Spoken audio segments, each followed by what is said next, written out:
Love me. where you can spend, where you get the discounts on the drinks. Not even the discounts, just that the heavy pour, bro. The heavy pours, man. That's what I'm here for. They be out here wilding in these other places. The heavy pour is crazy. Hey, man, that's what I'm here for. You ever see the video? It's like somebody at a bar, like they pour the liquor, and they pour the liquor all the way to the top, and then they put like a drop of pineapple juice in the drink. That's what I live for, my nigga. Those are my bartenders. A drop of those are my bartenders. I'm used to my bill being like $20, and I'm like lit. Well, you world famous around here, so you know. I'm not world famous. When you walk into bars, people be like, "Oh, it's Laurel." That's only like 2 places. Yo, let me buy you a drink real quick, big dog. I got you. Oh, I know about that last part. I don't know about that part. The first part, I was with you. Hey man, go ahead. My bad. I was gonna say, gentlemen, it's been a while since we've all been together. Miss y'all Not dearly. Physically. Not physically. We were all together for Mania weekend. Yeah, much needed. Man, I was high that night. It was insane. When you answered the FaceTime, I already knew what was going on. When I told him. That wasn't even like. I'm so glad you called at the time you did. Yeah, because I probably would have missed that. I would have missed another flight. Somebody would, yo. Or rather, the other flight would have got canceled. No, man, that was hilarious. I said, yeah, Scott is in the groove. Yo, that was I was like, man, I don't feel this damn edible. 45 minutes later. Oh shit. Oh shit. This shit is rough.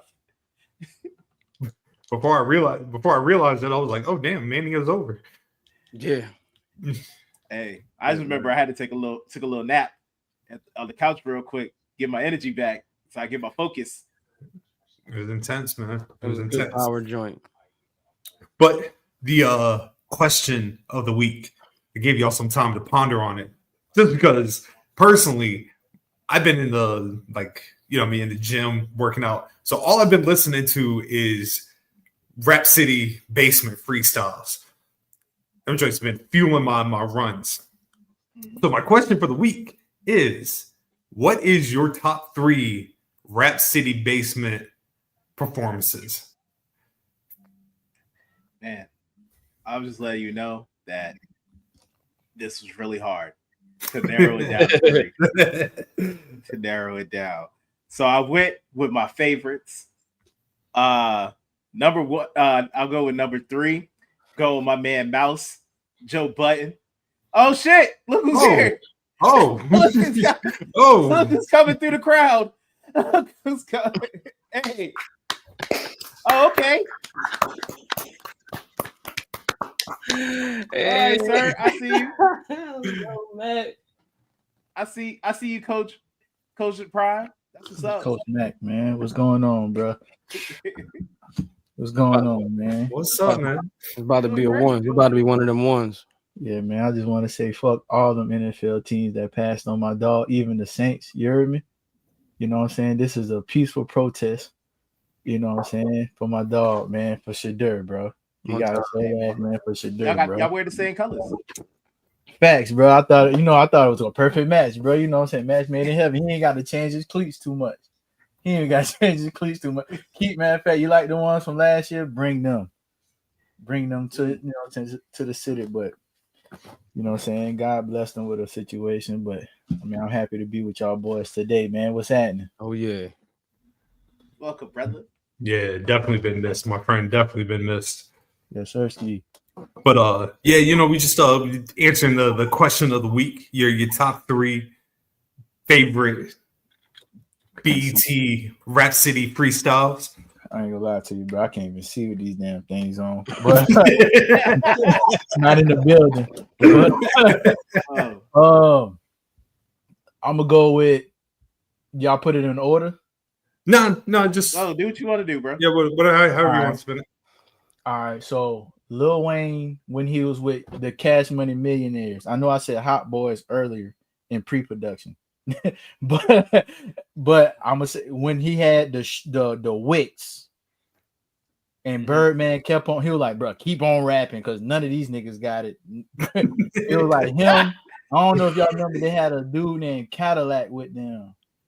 And Birdman might have said a few bars, and they brought Wayne back in again. Man, Wayne went in, and it wasn't, because I have to be very specific because if y'all Rap City fans, y'all know that Wayne was doing shit off the Drought 3, off of Dedication 2, and he'll say that's a freestyle. I'm like, bro, I just heard that. Like it was just on the mixtape, yeah. One of them, like, Loch Ness feature monster. I was like, bro, I know the words to this. Like, but that first one when he had the jersey on backwards, I started to put this one on backwards, but it was choking my neck. That's one. Ludacris 2. Luda, just like one of my favorite artists of all time, bro. Like my first CD was Ludacris. It was one of my first 3 CDs. I'm gonna tell you, that's one offline. I'll tell y'all 2 and 3. It was Dirty. I don't know if y'all remember this group called Dirty, the Pimp and the Gangster. Them Dirty Bros talking about hitting the flow.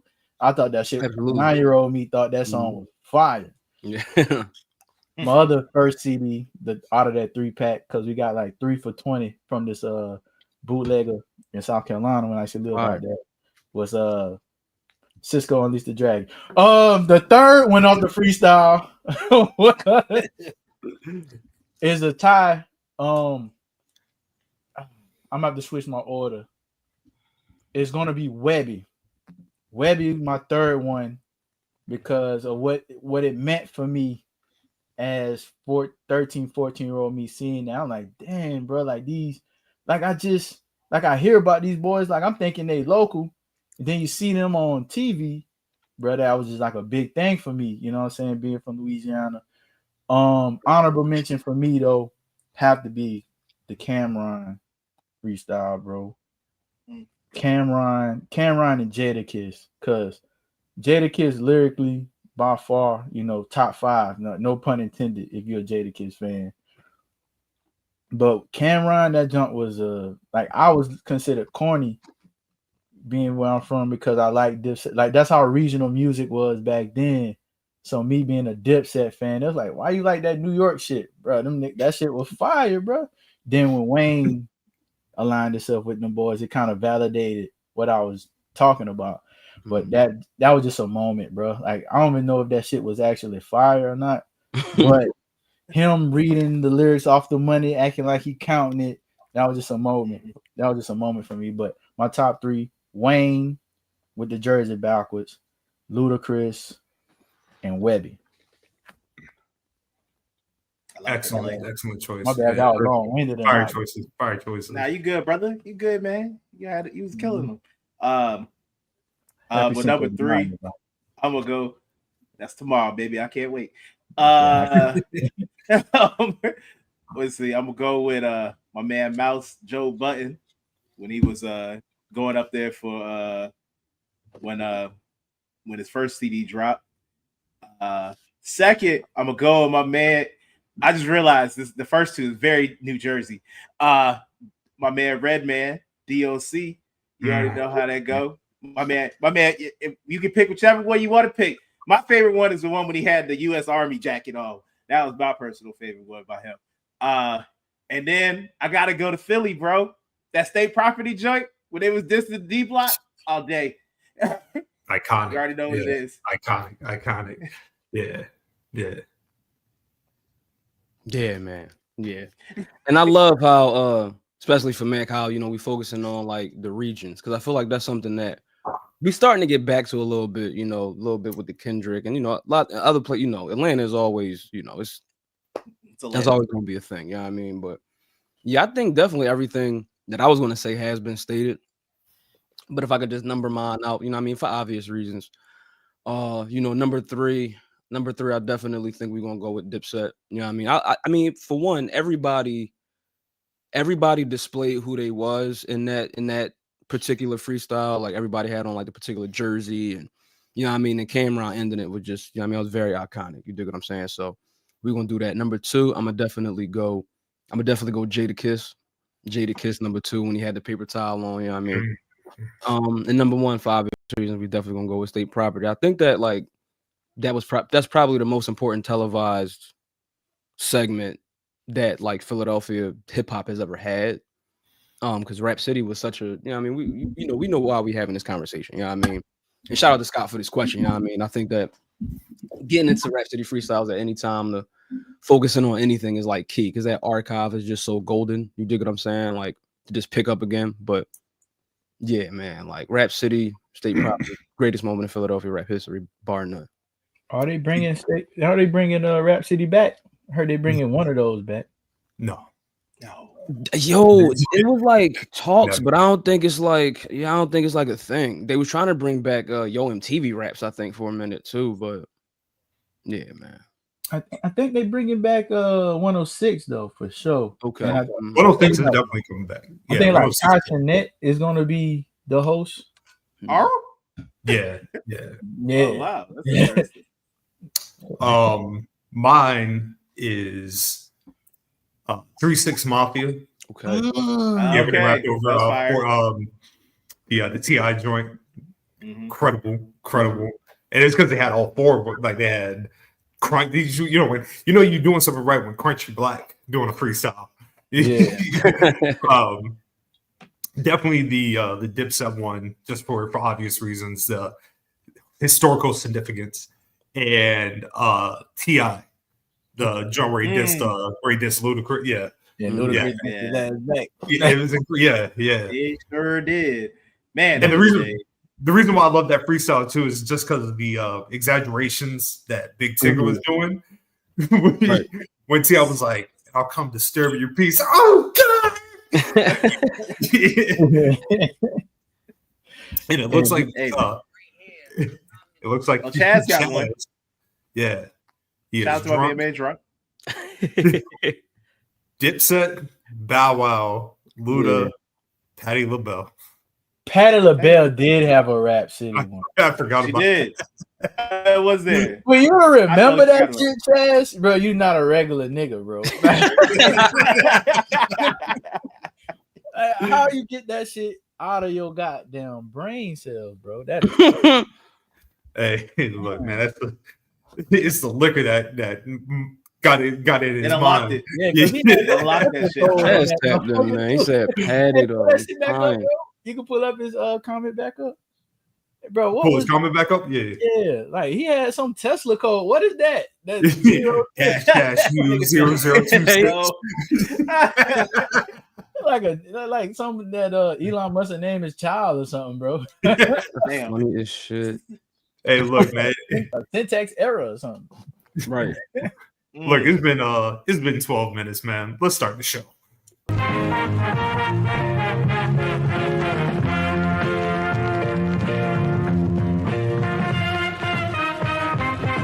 Real trap shit.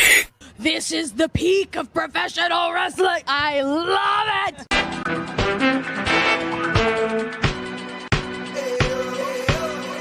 Once again, you're tuned in to the BG Dub. What up? Hit the subscribe button and pour a cup. We back up soon as Scotty beams. Collar and Noble conversation served with a side of collard greens. Nolo's the biggest heel in the photo. D-Mac and Chaz shooting hard from the logo. And off the top rope, starting that guard from a locker room in Philly, they got low. Black guy, BG Dub, throw it up, yo. Wolfpack, throw it up, yo. Sunday night's main event, and we live with it. And this is where we hit the logo. Got some crappy shoes on. It's never ironed. The shirt is too small. The shitty scarf and the terrible ass haircut. And you think that you're better than moi? Give me a break.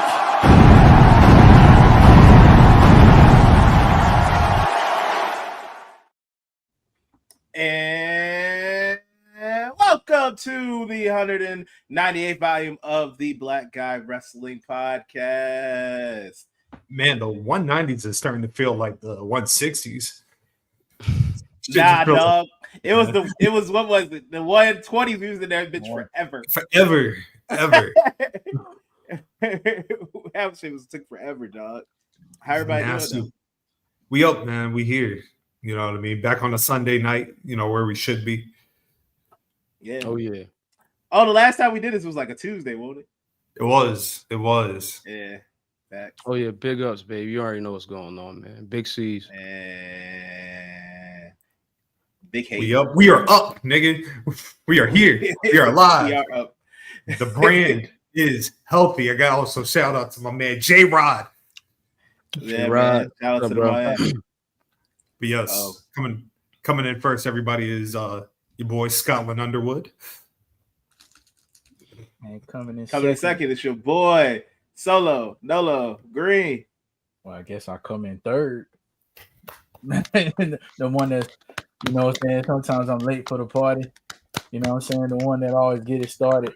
The one that love their ass is real fat and the wings all flat. You know what I'm saying? Jumping up and used to flip work like Jeff Hardy. DMac motherfucking tardy. Hey. Yeah, we talk about Rap City. Put me in the basement. Put me in the basement. Coming in fourth, man. The fifth chair BGW. Already know who it is. Lil Nan from the lead. Let's get it. 198. Love y'all boys, man. Welcome everybody. We got the legend in the building, indeed. Wolverine. Yeah. You, Hot in the building. my heart. It's good, cuz. What's going on? I'm not gonna lie. I know there's usually a thing we do after the intros. I've forgotten. It's been so long since we've done it consistently. Just I can't remember anything. Rock. Yeah. About to enter into a new era, man. We gonna come up with some shit. Yeah, man. You know what I mean. 200's just around the corner. Ideally, I would love for that episode to be a Q&A episode. You know what I mean? Like people just ask us. Yeah, people just ask us stuff. You know what I mean? Like a celebration night off. Mm-hmm. We don't have to do anything. We just be here. Show up. No research. Also, one time for the visionary Chaz. Absolutely. You know what I mean? He's on vacation right now, so he didn't let nobody know that he wasn't popping up, but it's okay. He had a birthday this week.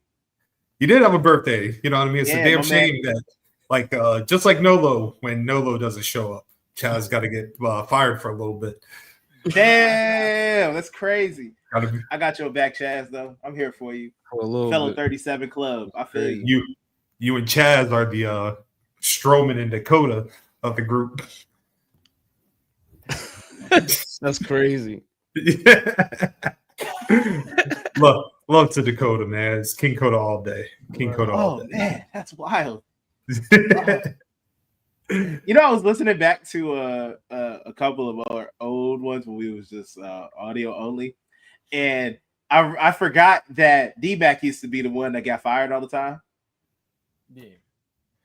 Yeah, because D-Mac was talking crazy when Nick wasn't there. Yeah, but D-Mac has turned into a model citizen. So look at him.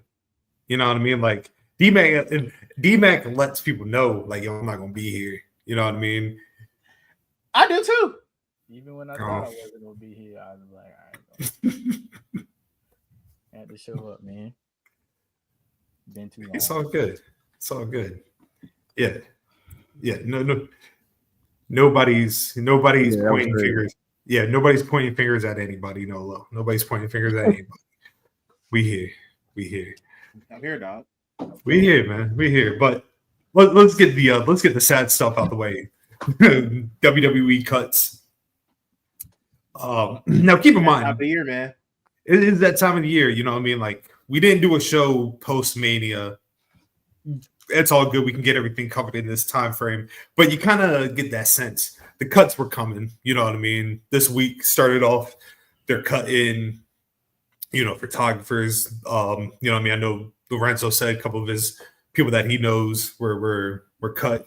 And, we send our love out to them, especially during this transition. But, unfortunately, people fixate on the talent cuts because the talent cuts is what we see on TV, everything like this. So I have the full list right here of everybody that was cut. WWE does some nasty business doing this Friday night. Like, they do, like, 1 hour before the show starts. They're like, yo, let's make these phone calls. Yeah. Get y'all out of here. That shit is crazy. Like right before the show go on, and then you find out that you get cut. Is there a rhyme or reason why they do that? I don't know what could it be the reason? I can't think of one that's like, yeah, that's like reasonable. What do you like? What is like you doing? Are you doing it like because you think they're gonna do something? Like why? What's the point? So y'all think they tell them like an hour before, or they been told them, and we just find out an hour before the show? I'm sure it's in the midst of like the day. Like I'm sure it's like that mid-afternoon, and the news trickles out to the sources before showtime. But I've also heard, like I forgot who it was, but they said they were cut. Like they found out they were cut while from Sean Ross set. Like they hopped on Twitter. They were like, "Yo, if I've been fired," they saw it and they were like, "Oh damn, yeah." That's crazy. Yeah. I know how they used to do it at one of my former employers. They would have you work your shift and then fire you at the end of it. Damn. Oh shit. Who's that? It's a certain theme park around this area. Right. They used to do that. The Gardens. Damn. Yeah. The Gardens. The Gardens. How do y'all want to do? Y'all want to do like, because we don't have to go through I think we can go through the important ones, and then we can kind of go through the rest of them. That sounds possible. Yeah. Shayna Baszler has been cut. Insane. That one shocked me a little bit. That one shocked me a little bit. I feel like Shayna, like once she got called up, like back in 2020, and they didn't give her the title when she wrestled Becky, I think that was like, to me, the writing on the wall. Like they were never gonna get the momentum back with Shayna. Yeah. I mean, her best friend is too. You know how like somebody in your job got fired, and it's like it was like your partner, your best friend. It's like you kind of playing like the political game. Should I bring them up? Should I still associate with them? That's what she fucked up at for real, bro. She was too close to Ronda still. She should have stayed away, goddamn it. But you live and you learn. Damn. Hey man, you gotta rock out with your homies, man. Shayna, but in my opinion, Shayna surpassed Ronda. Like that NXT run, chef's kiss, man. Like goodness gracious. Dog. Didn't she like eliminate everybody in the elimination chamber when she won? She eliminated everybody, and then I thought that was gonna be writing on the wall for her to win that championship from Becky, but she went up against Becky Hogan, man. Insane, bro. Listen, man, I feel like with the Shayna stuff, first of all, lap the shit out of Ronda. I think that the NXT run definitely surpasses anything that Ronda even did on the main roster. You know what I mean? But if what y'all telling me checks out about, you know, her being, you know what I mean, especially the D-Max point, her being close to Ronda, like this was a very political firing, which means, right? And the thing about political firings are they're unnecessary. You know what I mean? They're just done to prove a point. So I mean, that's it, man. You can flip the devil's advocate, you know what I mean? Like she north of 40, right? Like, you know what I mean? Like, especially in a company like TKO that's very made it known they're investing in younger talent, right? But at the same time, like, I'm also thinking like she was the perfect person that you want to put in the ring with young talent. Right, you know what I mean? Like send her down to you could have revitalized everything, sending her to NXT, right? I don't know, that one just didn't make no sense. I was really surprised to see her name. I'll go with that. Yeah. Katana Chance, Kaden Carter, team EDM. They getting rid of real tag teams. That's what we doing. The real tag teams gotta go. division cooked, man. There is no women's tag team division, man. Nah, hell no.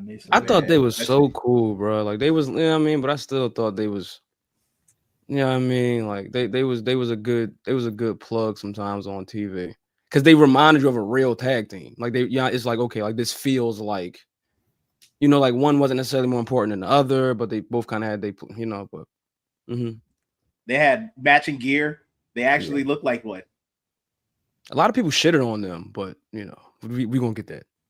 My lady did not care for them at all. Yeah. Damn. Yeah, she did not care for them at all. I remember watching one show with and they popped up, and the look on her face was just like, "Why are they here? Why are they on my television?" I was like, "Damn." He said, "I was like, damn." You know what kind of fucked me up a little bit? I don't know like, you know, I mean, we don't really care about like people's relationships or whatever, but you know that I think it's Kaden. She's really see, they gave nothing. Yeah, absolutely nothing. The dance, just a whole runaround, bro.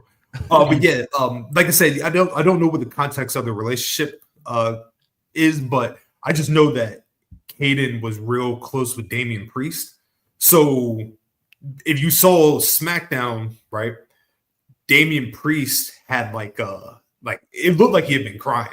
You know what I mean? It looked like he like was genuinely upset, and that's why like it's real fucked up to find out beforehand.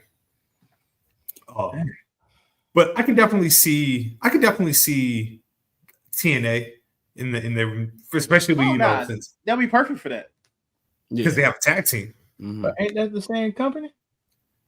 Damn near. Hey, thank you, brothers. Hey, thank you. Absolutely Appreciate it, man.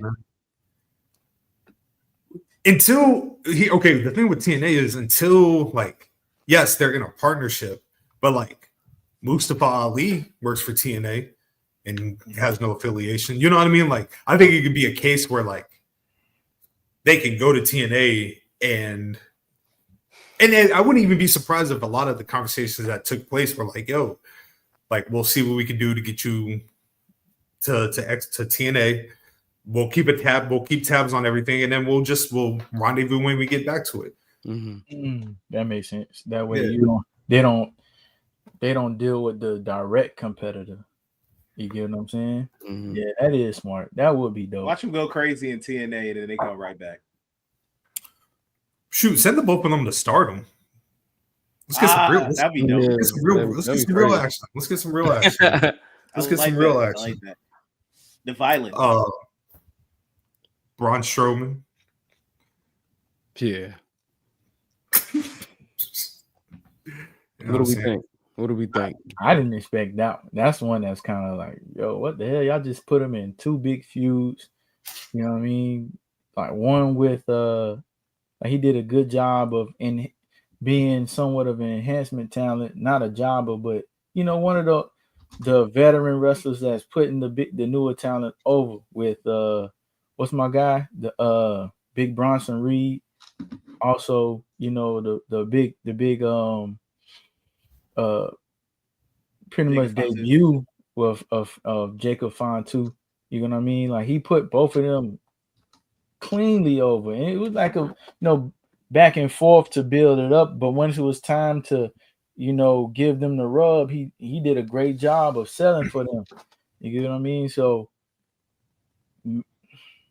I think he had a little bit more time of doing that, and also spinning the block and letting him get a little push. You know what I'm saying? Not as big as that, but something where like he's going on a run on SmackDown or something like that, to where like when he do face a opponent like a Bronson Reed when he comes back or something like that, it'll mean a lot more. Now I don't know who's that monster that can do that for somebody like them too. You know what I mean? Because we got a lot of new talent it seems like they trying to clean up for, like Trick Williams, Obi, you know what I mean? Even on the female side, we got Jada Parker that look like she's like a year or two of coming in. And not saying that Braun Strowman would be pushing Jada Parker, but I'm just saying like the talent that they moving over to the side and firing would be like some good veteran talent to kind of help bring them over. You know what I mean? So we'll see what the next is, because I really don't like how they've been doing my guy Carmelo, like when he came in, bro. You know what I mean? It could have been somebody old to help push him over, but Brian just staying on track. Brian, I didn't expect Brian for that reason.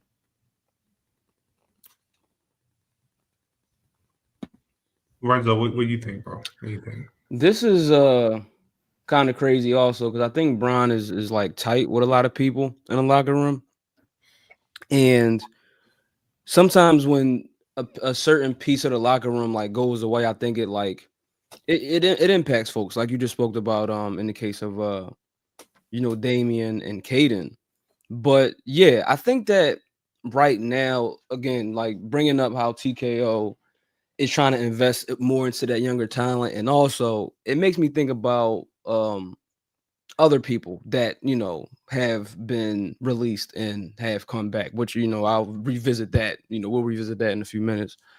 But Braun is definitely a shock, because especially after someone like a Jacob Fatu enters the company, seeing certain things, how it happened. We saw what happened on Saturday night's main event a few months ago, and you basically kind of telling me that like these new cats is packing cats like Braun up. That's what you're literally visually telling me. So yeah, it's just like one of them. It's just like it's. And granted, I think even like for other talents like Shayna, and I think it's certain things being spoken about when it comes to identities and things like that. And we just had a certain event that took place at WrestleMania called a roast, and a few of those things kind of floating around too. But yeah, when it comes to the Braun thing, I definitely don't get it, and it makes you think about the future of other guys. So in the case of somebody like Melo, who I think they was kind of, I think Melo was kind of in a similar space of Swerve a little bit, but just more so on the main roster. But now what we see is this thing kind of going on with the Miz, and I think about a talent like the Miz a lot. You know what I mean? Who's kind of used to maybe get certain guys over and to enhance. But yeah, just makes me think about certain guys that have had close to 20-year careers with this company, and guys that have been really like dedicated in their service. You know what I mean? No John Cena, but when you think about people like Braun and people like Shayna and even others that have had they time cut in the last few years, it's just like, damn, you know what I mean? It's like where are we going? Who are the people in this company that we could look to be like, okay, like that's like when it comes to somebody like the Miz, right? That's a WWE person. Like, who is that going to be taken away from in the future? It just makes me think. Before we go to Nolo, real quick, one time for Mama Chaz. You know what I mean? Gotta say hello to Mama Chaz real quick. Absolutely. Nolo, as like Braun, you're the highest paid person on this podcast. I'm the what? The highest paid person on this podcast. So the justification of letting somebody go that's high on the salary, makes sense, since you get fired pretty much every week now. But do you think for somebody like Braun, like Braun ain't been moving good this run, you know what I mean? He's been thugging it through. He's definitely been thugging it through. But like when you look at like the big guys, you got Jacob Fatu, you got Oba on the come up. You have Jeff Cobb coming in, right? Is there a place for somebody like Braun, especially like I said, he's not moving well. You could tell that like the knees are starting to betray him a little bit. And yeah, you could be paralyzed too. Huh? And he partially paralyzed, like 15% paralyzed or something. Is like he? that. I didn't know. Yeah, he's like 15% paralyzed because he got like something wrong with his back. So and one of his legs is like 15%. I mean, yeah. I mean, that's unfortunate, but like, what do you think, Nolo? Do you think that's Like, do you think that's definitely a factor on why they let him go? I mean, just after learning what DMac said, because I was not aware of that either. I can see in a cutthroat business like wrestling being like you not being able to do what you used to be able to do, and they'll just cut you and get rid of you. Because he was still getting, even him moving slower and not being at the maybe his 100% all the time, he still was getting the crowd reactions. People still was loving him. We loved the spots when he went out with Bronson. We loved it when him and Jacob Fatu was battling. Even when his little bit of back and forth with Melo, he still got the crowd going. So I mean, so this could just be something like they, you know how football be.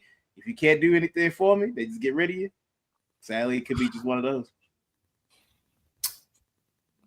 King Coda, Dakota Kai. Oh God. Oh, that hurt. That one hurt. It hurt my feelings too, bro. She posted a picture the other day. I was like, damn, she's straight. Yeah,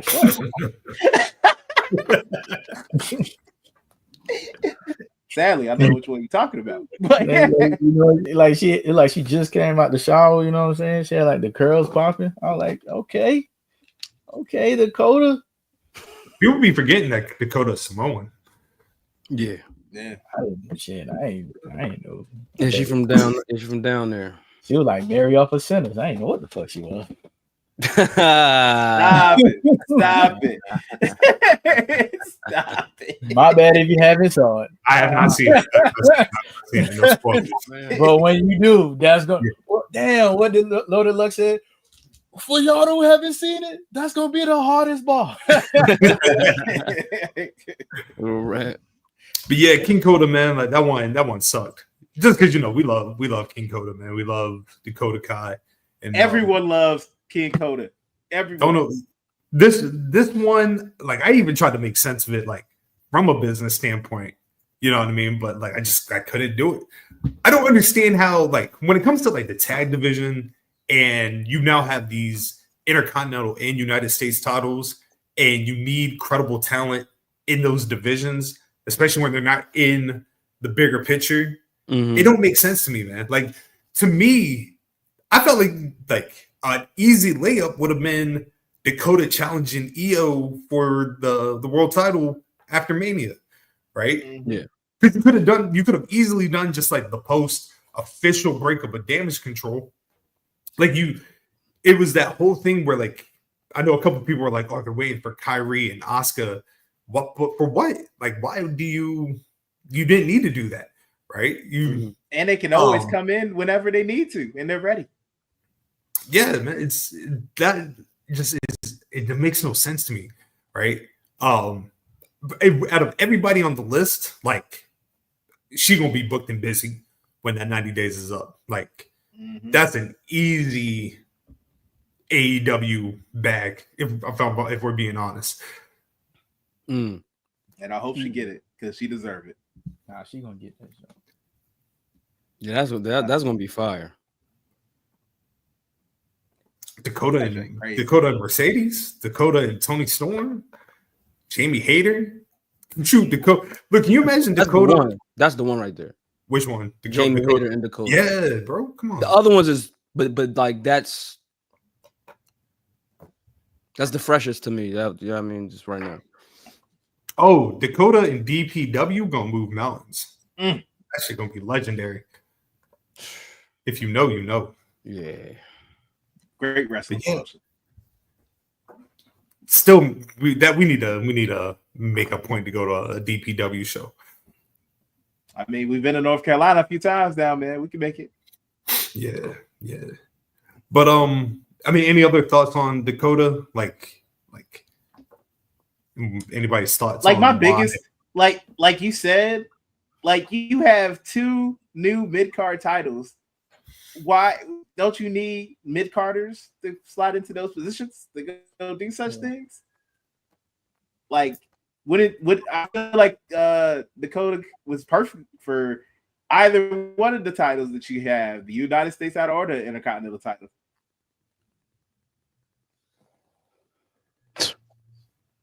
But hey, My point, yeah. Fuck that bald bastard, Triple H. What? Hell no, we can't say that.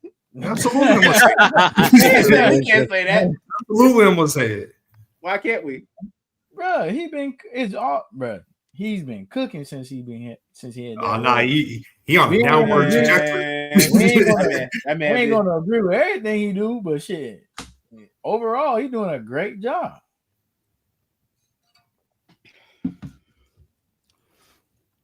B-. Hey, that shit, I'll take that shit. C's get degrees. Ain't wrong. Nothing wrong. B- That's true. cool. That's true. NXT releases do cut a little differently. These people's no compete joints will come up in 1 month. The most devastating one, man, Jakara Jackson. Woo. Dog. Like when I wasn't watching NXT when you told me, and you said that that Metaphor broke up and the Meta Girls broke up, and I was devastated. I was like, why? Why is this happening? Like, what is the point? What is the reason? And then you sent me that message saying Jakara got cut. I said, yo, what are we doing here? Like, y'all don't see, she looks like a star. She's improving in every way possible every time that she gets the chance to. And she was shying, and they just get rid of her. I just need to know what was the reason. Like, what's going on here? Yeah, I don't understand that. She was even getting big outside. I told man, look, barbershop, they going crazy over her and Jada. They platinum in the business. For real.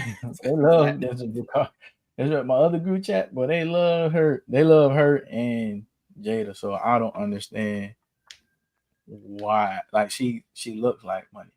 You know what I'm saying? Yeah, man. And that's the thing right now. So I feel like the Fed is trying to, like, you know, the Fed. My man is sick. You said My man is sick right now. He called it. I've been fetting it up all week too on the timeline, but anyway. broke my heart, man. My man is devastated. Yo, they're trying to do a thing in which, like, I feel like they're trying to have, like, especially I feel like in the women's division, I feel like they're trying to, like, set the standard of having a certain woman, right, having a certain look, but like they also want a certain, like, skill set to be there. And I feel like this is not the same, right? But this sort of reminds me of Jade's situation with AEW. Where it's like, and not for nothing, nobody really complains about Jakara Jackson on this side, right? Like, for what? But a lot of people over there, a lot of fans were complaining about Jade and her, you know, I mean, it's on the table right now as we're talking about it, right? The fact that Jakara was steadily improving. And a lot of times, like, you know, in any job setting, sometimes, and, you know, I figured this out. I'm figuring this out in other places currently, or have figured this out in other places, figuring this out currently. Like, sometimes, like, your improvement ain't good enough for motherfuckers, man. And your employer or whomever, like, yeah, whatever this is taking place, and they're gonna let you know that. And I feel like that was happening to Jade a lot in AEW. Now, Jakara pretty much was a character, you know, played a character on a television show that, you know, she didn't have to rely on that too much, and the audience didn't have that expectation of her all that much, right? Did great stuff, had good matches, but, you know, was involved with great stories with Metaphor, you know, the Noam stuff, all of that stuff was cool. And then you do this as soon as, like, Noam come back. And just, you know, it's I don't know, but I feel like right now they're trying to, like, set a certain standard of, like, how much someone needs to be improving, like, you know what I mean? Because somebody could look like something, but, like, how much are they actively, you know, improving to be on this next product that they're not on, right? So in the case of Roxanne Perez, like, she's already, like, point proven in that aspect, which is why she can go back, right, and be on Raw and then be on SmackDown, because, you know what I mean, she's put the 10,000 reps in. But yeah, I just feel like that they just setting that standard and they just letting it be known, especially when it comes to something like the women's division. Like, it makes no sense. Like, in theory, right? Like, breaking up the Metal Girls, like if there was no intention on them being a tag team, like Lash is clearly about to do some great things. Like definitely see Lash either if she doesn't get called up, she getting that NXT women's title this year without question. Yeah. But like you bring like the improvement up, right? If this was the case, how the fuck is Nikita Lyons still under contract? I'm not even advocating. Yeah, I'm not even advocating for her to be fired, but it's just like, how as a company do you see the value in Nikita Lyons, but you don't see it in Jakara Jackson? Like Jakara, you could have put in Evolve, right? Mm-hmm. Let her continue to get the reps in, and then when the time comes, bring her back either up to NXT or the main roster. Right? Mm-hmm. Nikita Lyons' knees is literally made of beer meat. Like the knees is falling apart, man. Like she's 26, and you have double. You've had core ACL in both knees. Beer meat? Beer meat, dog. It's been smoked, tenderized. Oh man, that makes beer meat, bro. Beer meat is crazy. She got wagyu knees. Yo, I'm crying. That don't make no sense to me, man. Oh man, yeah, that is a slow cooker. I don't even know who the other girl is. That's how bad that I know everybody. Oh, you don't know who Nikita is? She was the the white girl, the thicker white girl they had out there when they first came out. She was she did the split. She was like rapping. Yeah, her. Yeah. That's why her knees fucked up. You say what? That's why her knees is fucked up. I'm so sorry. Answer me this question. We all study the game. We all study the game. You tell me what professional wrestler has came back with two tore ACL and they've had a successful career past 30. I have time. Nah, you got time, but we don't need it. We don't need it, bro. Yeah, damn, 2 ACL shit. I got one and shit, bro. Like, bro, you can't do shit regular no more. Like everything you used to do pre ACL, over. Yeah, bro. Just put it in your memory bank. Hang it up. Yeah, bro. Those days over with. Right. Nigga, I used to slap glass, lay up, float game. float game. Holler at me at this 3-point line. Man, yo, my nigga said slinky for knees. Goodness gracious. It's gracious. Speaking of slinky knees, Cora Jade got cut. Yeah. Come on, dog. Cora was shocked at. I didn't see that one coming. I didn't know what was up with that.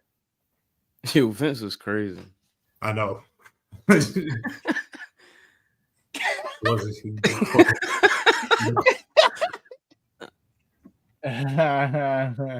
it was.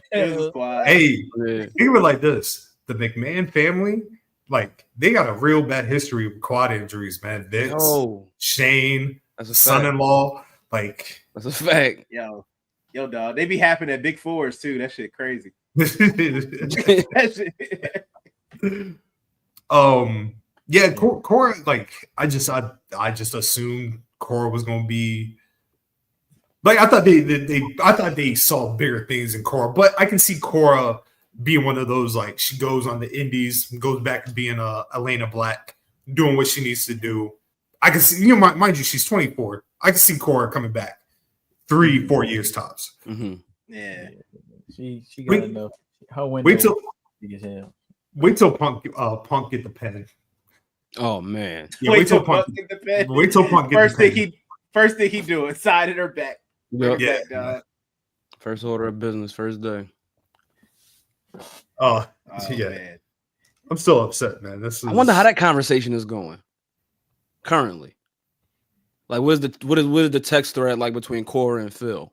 Because of Phil's previous experiences, and something I'm thinking about. Phil seemed like the type to be real supportive. Yeah, definitely. Yeah. Go drink you a Pepsi. You know what I mean? Sleep on it. You're gonna be good. Cora got the benefit that she got 30 days instead of 90. So like I could see in 30 days Cora popping up at GCW. Yeah. You know what I mean? Yeah. I can see the TNA run. I can see the TNA. I do not see her going to AEW. Why so? Like, you think she'll be like too loyal to WWE in an aspect, or just like I said, I just see Cora eventually going back to WWE. So I could even like see Punk being like, "Yo, just do what you gotta do, get the reps in, but we'll work on getting you back." Yeah, this isn't goodbye. This is see you later. Right. And the one that devastated me, Eddie Thorpe, my dog, he got cut. You don't have to do that, man. You don't have to do that at all. No, I'm just saying, I don't know what you want. Hey, I didn't say anything. Do you not want to see representation on the television, brother? Brother, Do you not want to see Native American representation on mainland television, brother? Did I say anything? You didn't have to say anything. It was what you say in the text messages. Damn. No, we bringing up what I said. Oh man. Let me put it this way. Remember when you asked me that question yesterday about if I wanted to see two certain people wrestle, and I gave you that hearty laugh? Yeah. Damn. It's all good, man. Hey man, shout out to the dude Eddie. I hope he got here, kill it. I forgot what's my man name when he was with like his real name, because I know he's out like the Young Lions and shit. Carl Fredericks. Hey man, shout out to him. I know. Hey, he can always go back to New Japan. I feel nothing. I want nothing but the best for the brother. Mm-hmm. Oh, he has a made spot with War Dogs. Mm-hmm. Oh, I can see that. Yeah, He never actually worked for him, honestly. Yeah. He's got a prime spot. Y'all know what got him fired? Who got him fired? Y'all know yeah. Y'all know what got him fired? Oh, the white man comment. Oh yeah. What he say? In this era that we in? Oh, you never saw that? You never saw that clip? I think I vaguely might be out the loop. What happened? When I forgot who was in the ring, but I definitely know Lexus King. I think it was Lexus, Ethan Page, and there was somebody else, Ricky Starks. Yeah. And somebody was, I think either Page or Lexus was talking about like wanting the North American title. And Eddie was like, "Oh, here we go, another entitled white man trying to claim their spot." Oh man, Yeah, damn! bro, If I'd have seen that, I'd like to blow more. Yeah, bro. I wish I would have Damn, bro. You know what? He is now a newfound respect. Shout out to that man. I fuck with him, bro. Good luck with your future endeavors. Yeah, and I mean it. Not like how. I mean. Damn, bro. Man. I ain't see that episode. Yeah. My man said something about the white man, and he had to go. That's crazy. Speaking of keeping it real, everybody changed their mind. everybody was like, "Well, my bad." Speaking of keeping it real, even though he wasn't fired, my brother was damn sure tweeting like it. Canoe Carver, God, bro. Yo, my man was on one.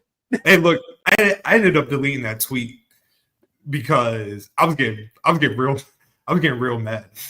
Like I was doing my best to not tweak on people, but man, I don't understand what was so bad about what you said. So for those that don't know, Canoe, am I saying his name right? Is it Keanu? I don't know. Is it Keanu? Keanu Carver? Yeah. Anyway, he is a young nigga. Definitely you could tell somebody that's been in the streets, right? I mean, I don't know what spawned. I think when they announced that Oro Mensah had been cut, he started going off. So he put out a tweet where somebody had been like, yo, you too real for this, like you too hood. And he essentially, quote unquote, was like they not ready for a real one like me, unlike these Samoan niggas that be voting for Trump, that they not about it. And in my head, I'm like, man, that's career suicide at its finest. Like, because even if, like, yes, salute to him for keeping it 100, speaking his mind. But man, like, hey, brother, I respect it. Hey, I ain't got nothing to but respect my man for he said what he said. He stood on that shit. I ain't mad at it. Yo, but he not fired. He got no. As of right now, no more Twitter. He doesn't have a Twitter page right now. Yeah, that shit gone. Yo, he gonna be like the nigga with the smile. Was that nigga that had that smile T-shirt? And then oh, ACH. Oh, damn. Don't be talking. He gonna talk his way out of some shit. I mean, shit, speak your mind, brother. Sleep comfortably at night, but just know the consequences. You better be ready. And so, I put a tweet out. I was like, hey, man, any black man that is ready to catch the fade with a Samoan family that got Jacob Fatu, like, you got my respect. Like, you good. Like those are fit. Like, I'm not like those are just not my. I'm old. I don't have that type of time and fades to run. And here come all these toe tap niggas. You know what I mean? Like, oh, somebody said y'all will do the 100 men versus gorilla, but y'all stop the line at Samoans. And I was like, what the fuck are y'all even talking about? What does that mean? Like, I don't get, like, how did they correlate? How? That's Please let me know. Was this a bit? Like, somebody like seriously tweeted that? Bro, that from my tweet that I put on the pod page, yeah, all it was just like we got called bootlickers. Yeah. Somebody said wipe your mouth. I was like, how did we get here? Like, how did we get to yo? If they knew you, bro, they wouldn't even be saying that shit. Right. Bro. I mean, also, just because you don't like. First of all, bro, we are not monolithic thinkers, bro. Let's put that out there. Like, we all can have an opinion about something. Second of all, shit, a one-on-one fade. I'm not like, if I have to defend my family, I will fight Jacob Fatu. Yes, but I'm not trying to look for a fight against Jacob Fatu one-on-one. You get what I'm saying?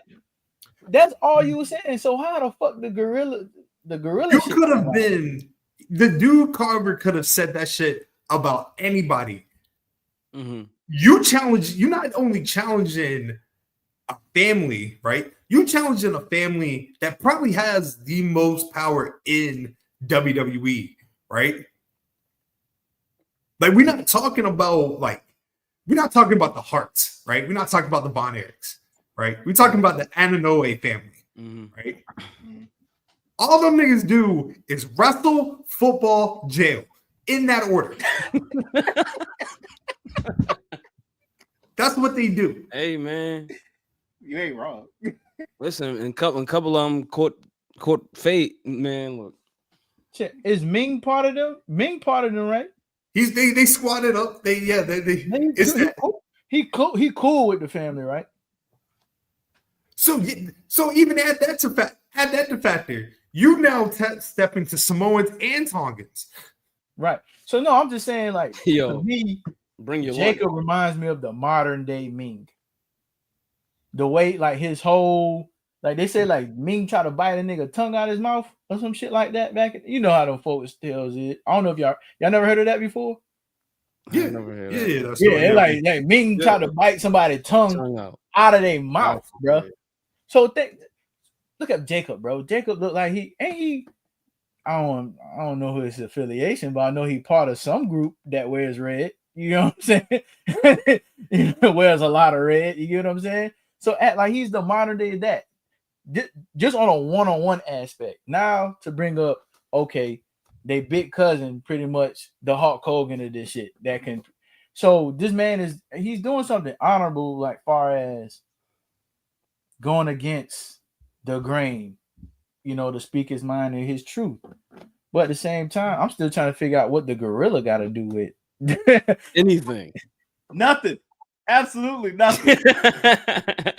Here's how I look at it, right? Because like that was like a big thing. Like people were bigging up Carver. Once again, salute to him for speaking his mind and everything like that.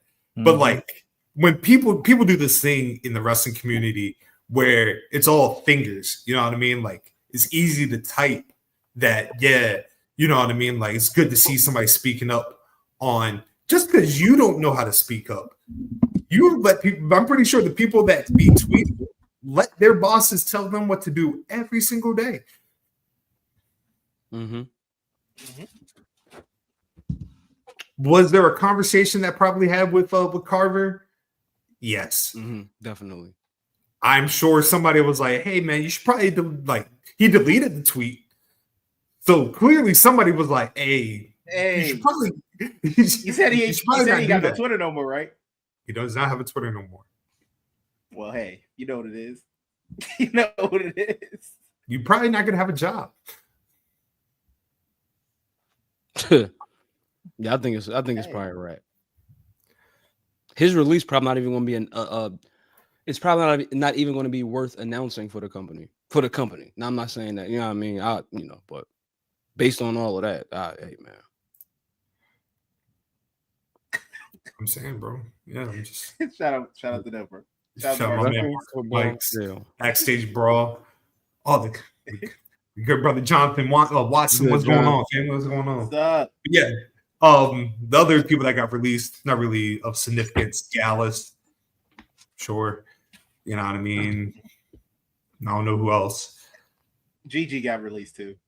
Oh yeah. Okay. Damn. They're not renewing Shotzi's contract. Yep. Yeah, that was it. Mm-hmm. Yeah. Jungle in this ball. My bad, y'all. Are you really surprised about Shotzi? Not surprised about Shotzi. Not really. Surprised about GG. Are you even surprised about that? I'm not surprised about GG. I mean, where did JC Jane for being a super senior and making it this far? Well, what can I say, man? I'm a little surprised about the Shotzi one though. I thought she was money. I thought she had something different than the rest of the women's talent out there that she could bring that, if anything, sell a lot of merchandise for the kids. You know what I'm saying? But who is gonna host Halloween Havoc? I don't know. Damn. Yeah. Shit, Alexa. We ain't got no host no more. And that's the thing too. Like, where Alexa at? Like, I don't know, man. Shit, where the whole Y6 at? That's why I think they're waiting on that. I think they're waiting on the Y6. I think Alexa will be the leader of the Y6. Yeah, me too. Which is crazy, especially since his brother is in the group. Yeah, let's make this white girl the leader. Damn. It's on brand. It's nasty work. Yeah, man. Backlash. Yeah. Shape it up. The full card's not out, but they're at 4 matches.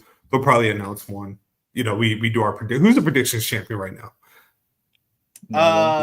So technically, vacant. That's right. No. So Backlash will be the official. We're not vacant. No. You didn't. If it was you, you'd be like, "Oh, I'm the champion." You said technically. Anytime you say technically, that means there's some bullshit about to come afterwards. No. You ain't let me finish.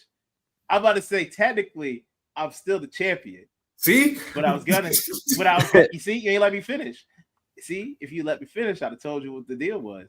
Also, there was a tie a 3-way tie.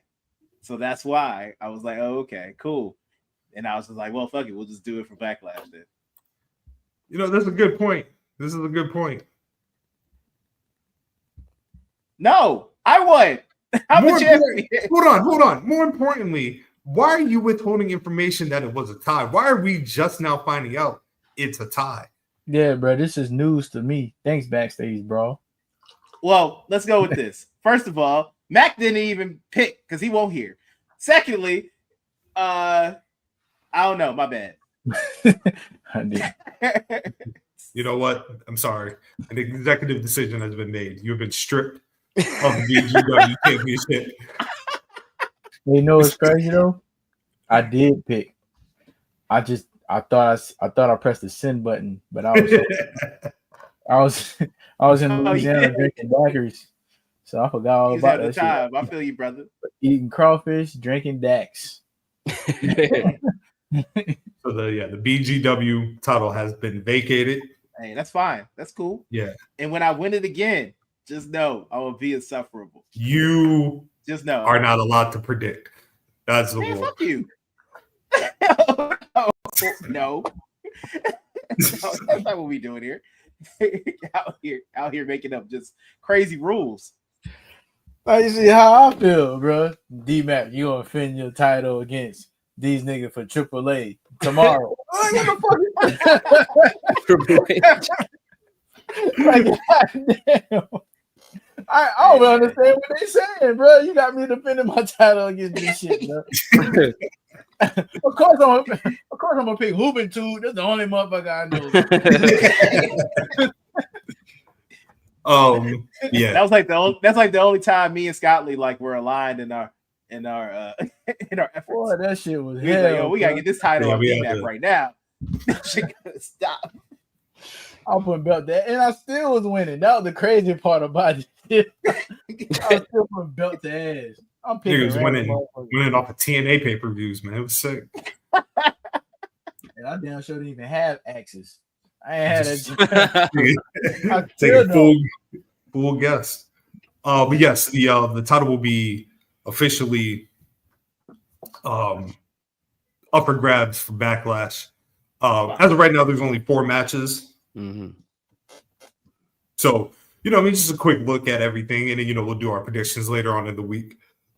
Yes, sir. Fatal 4-way, United States Championship, Jacob Fatu, LA Knight, Drew McIntyre, Damian Priest. What we looking like? Fatu retaining. Another banger on the wall. Mm-hmm. That's what I said. Who eats the pin? You said if Fatu retain, I don't know if that's a significant question, but whoever eats the pin probably getting moved out the picture. LA. Have they announced the draft yet? Yeah. No. Did they? I would like to see that. No, it's speculation. I think LA Knight eats the pin. He already ate the pin at Mania. What's wrong with eating the pin at Backlash? They could double up. It won't, but if we looking at a brand switch, then I don't think it hurts. So what's the likelihood? Him or Damien? What's the likelihood that Solo cost him the match? Yeah, at some point we getting that. I know we were talking about a little bit about that for Mania, but at some point we definitely probably getting that. But if it happens here, then yeah, this might be fire going into June, July, August. So this might be where we wanted at. Backlash, first PPV after Mania. Yeah, let's get to that. Yeah, I like that. Mm-hmm. I like that. Mm-hmm. I'm still gonna say Jacob, but if they do the screw finish, then I can see the title going to Drew, which I wouldn't be opposed to either. Yeah, I know who not gonna win it. LA Knight. Yeah. Shit. Women's Intercontinental, Lyra, Becky. It's not looking good for my girl Lyra, man. I'm gonna get you back for what you did to me and Bailey. She tried to break through a little bit. She tried to connect with the fans. I don't want to be the Yeah, I She mean, was cooking with that promo though. She was cooking with that promo. She was She in did. there. She was in there. Is it too little, too late though? Yes. Damn. Damn, my man Lo says she ain't got no help. She ain't got no hope.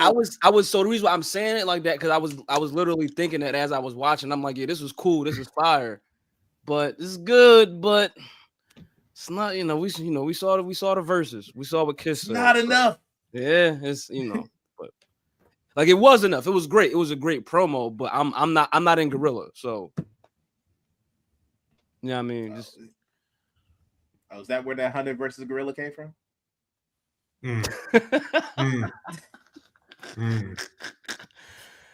Oh man, yeah, very late though. Lyra going against Becky Hogan, man, gonna be an uphill battle. Mm-hmm. It'd be a good look for Lyra to win, but yeah, get 2 wins over Becky.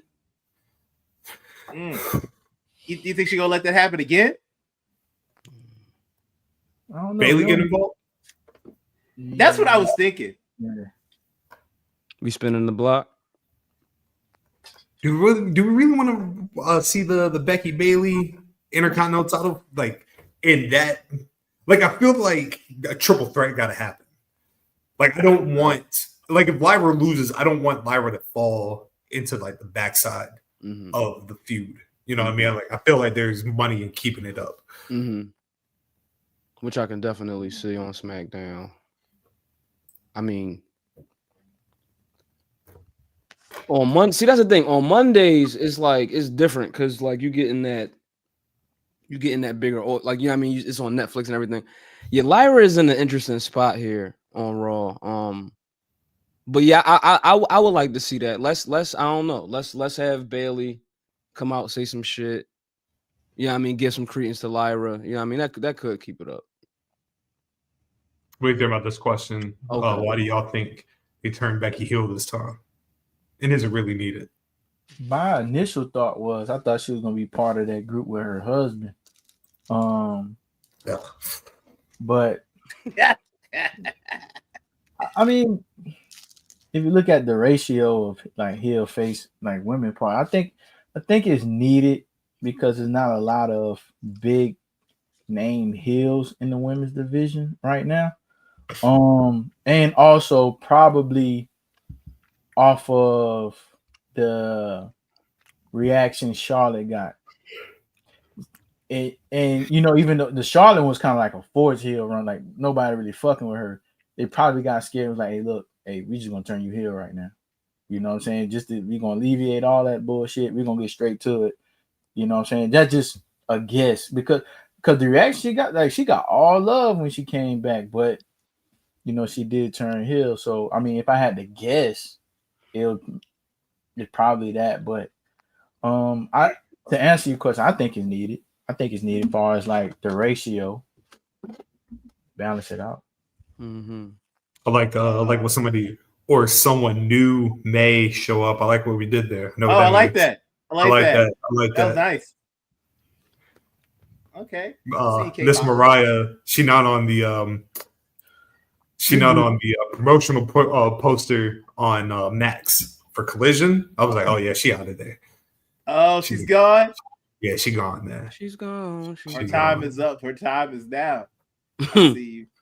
Oh, Triple H Nazi ass gonna make her world champion. Hey, off rip. Hey, he saw that blonde. He saw that blonde hair. Bring your ass here, girl. Y'all he was like, "My nigga Paul, bro. You never have to blade again. You good? You never got to blade again." It's got crazy. We'll give you the belt the first year you're here too. Don't worry about it. Shit, nigga, the first night. First night is crazy. Over Gunther, Pat McAfee. Oh man. Hey man, I think this is my hit, bro. He's going on vacation, right? This is for who? Pat? Yeah, like is he being written off or something for a little while? I mean, shit. The Zone got he look like he signed with the Zone now too. They got a whole bunch of boxing shit coming. He was at the boxing fight the other night. Yeah. You know what I'm saying? I didn't know that. Yeah. He had a whole show. Yeah, WWE had him at Booker, but Mm-hmm. Yeah, him and Book did it. Yep. Okay, here's the thing, real quick. I've been watching this beautiful art form for a long time, long time, and you know what I mean. We've been doing this podcast since 2018, and I never in a million years would have ever thought I would see people turning on Gunther as a professional wrestler. This is why I say I hate all these niggas here. I hate this community. Sometimes that shit makes me hate wrestling. You know what I mean? For people to say, I've seen somebody say Gunther is washed. Bro, think about the validity of that statement. Gunther, Walter, the Ring General, washed. All because that information from where? I don't know. I guess because he tapped out the Jay. Yeah, because he tapped up the Jay Uso. That's crazy, bro. That's almost like saying like so. Like it's almost like praising Paul Levesque and then saying that he ass. Yeah, so like that's what I'm saying. Like, and that's the thing about the internet. Like the context that these words are like people just be saying anything. Like, what are we saying that like has he cooled off? He's not hot as he like. What are we talk like? Is physical abilities like what? Because I think when I hear the word washed, I think about like the actual physical ability to do something at a superior level. You know who's washed? Or to be Naito. That's a washed individual. You know what I mean? Naito can't do nothing. He got no knees. He can't move.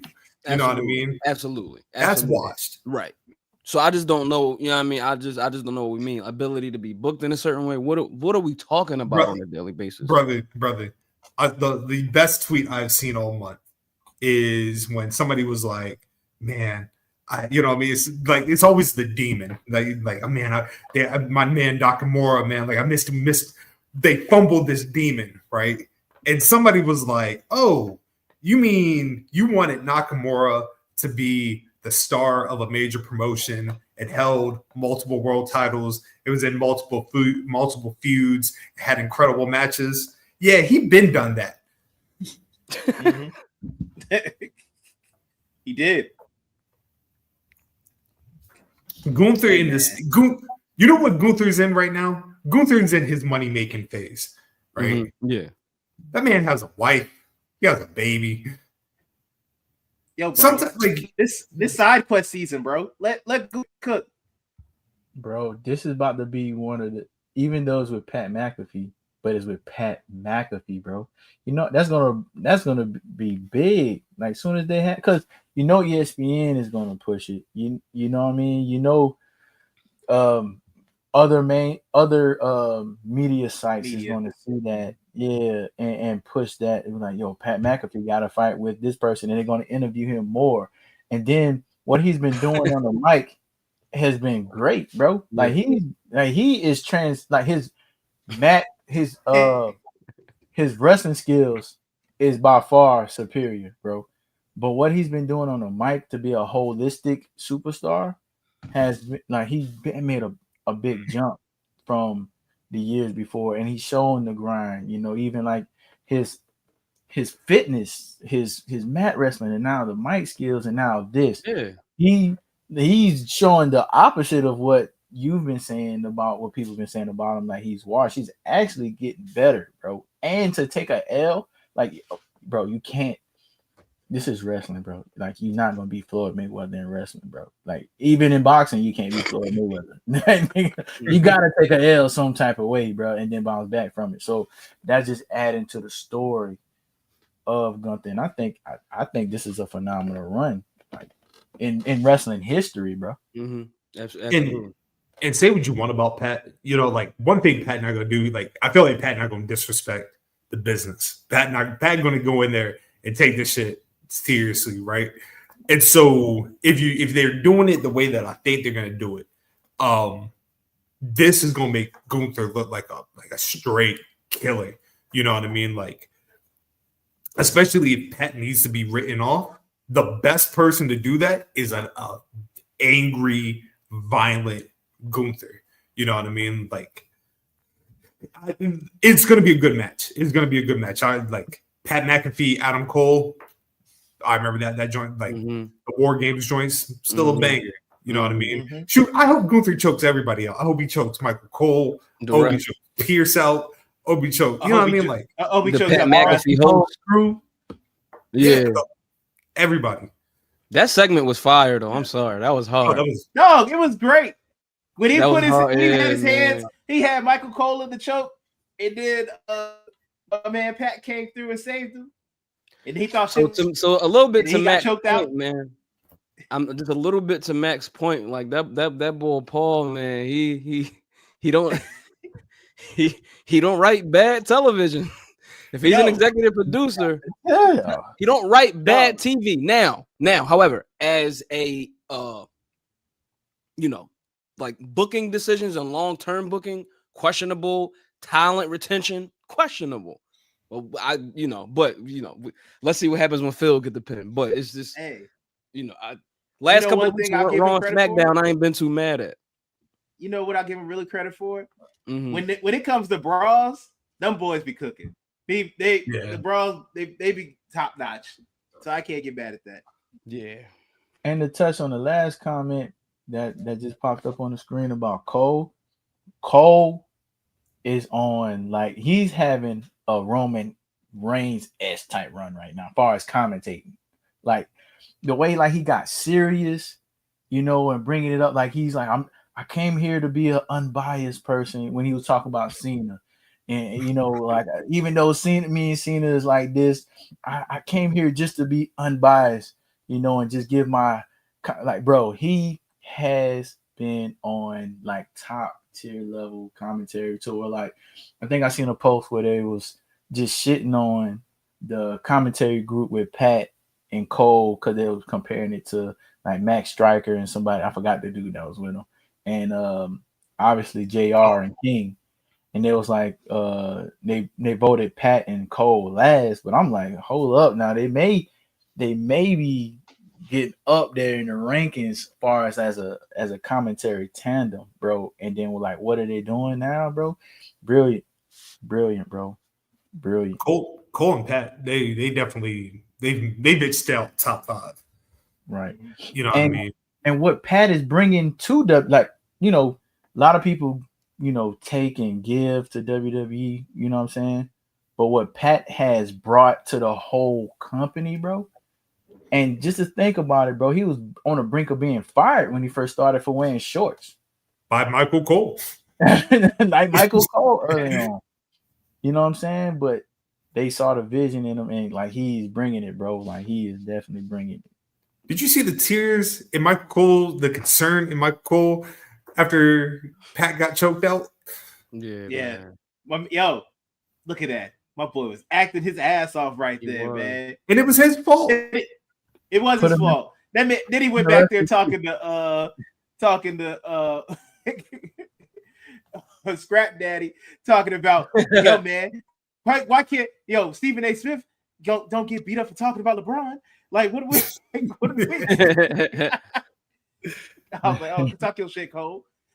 That made me look up. I was like, oh shit. Bron stepped on him, but he ain't put hands on him. So put hands on him. He ain't hurt him. Mm-hmm. Right. Randy, John. He got hella time on his hands though, so it's okay. Yeah. Randy and John for the last time. Mm-hmm. Headband, neckband, armband, hat, and the kids go all grab it up, and their parents can't afford it. That shit was amazing. That shit was... Yo, Randy is cooking a little bit, man. It's interesting to see. It's a bizarre world. When you know the history of Randy Orton, for him to tell John Cena that he need to grow up and be a father, bro, wild. My line of the year. Like, if you truly know Randy Orton, bro, you need to have some kids, man. Bro, I popped, bro. Like, Bex couldn't understand why. I was like, you just have to know, like, this dude is like one of the most immature wrestlers of all time, bro. Like, he broke a urinal for entertainment. Like, this dude is doggone a straight. Like, he got kicked out of the Marines, bro, and they need everybody to get. That's true. That's true. But to get kicked out of, like, y'all don't understand, bro. especially that time, like, and understanding like the rankings of the I'm probably talking too much, but the Marines. No, To look, get out of the Marines, bro. I remember. My dad is a Marine, and I remember we were watching a Randy Orton match, and I told him, he was like, "Oh, fuck him." I was like, "Oh, They don't like that. Right. I was like, oh, that's." I was like, Dad, you ain't been in the. My dad started doing like the Marine call and everything. Yeah. Yeah. Made him mad. What's Hey, a go in Marine? there, Always a Marine. Started showing me his Marine memorabilia. I was like, I was just telling you that the man got put in military prison. Like, you didn't have to do all this. Right. Nah, he had to show you the knowledge, dog. Remind me, I'm gonna tell y'all something about the Marines in Newport News, how they get down. Damn, I say that on the show. Damn. Probably not. Probably not. You should probably say that. Oh no, nah. Yeah. I know my limits. Yes. We can. Hey, the old Mac didn't. Oh, the old Mac, we would have been able to edit and cut it out. It would have been fine. Those were the old days. We can't edit it anymore. We live now, Charlemagne. But yeah, Backlash. You cost me many a nights, D-Mac. I know. Ooh, bro. One day we need to. Oh yeah, bruh. Yes. That peninsula is a wild place, my boy. Oh my god. Love my home. Love my home, baby. I love it too. I need to come visit. Maybe not. I know Nolo is about to leave us. So about to hit the triple threat. You know what I mean? So Nolo, you've been fired again. Damn. Well, okay, that's fine. Well, that's why I got an engagement I have to go do. Nigga about to be like Rick Rude, pop up on another podcast. Same night. I feel you. Oh man, that'd be crazy. That'd actually be pretty funny if I actually did do that. On Black Girls Wrestling. I'm crying. Yo, get out of here. Get out of here. I'm crying. Never. What the fuck you doing on that BG dub? The pink and black attack. I'm crying, bro. Nah, never, my nigga, never. But nah, since I've been fired, I would say I bid you adieu. I hope y'all enjoy y'all evening, and my brothers will complete this and do their thing as always. So I'll let y'all folks. Deuces. Love you, Nolo. Already, brother. Peace. All right. We can finally get a good show going. Finally. Damn. I can wait. Let's really get the show started. Right. Hour 30 in. Can we delete this whole hour and then start over again? Yo, let's play the intro.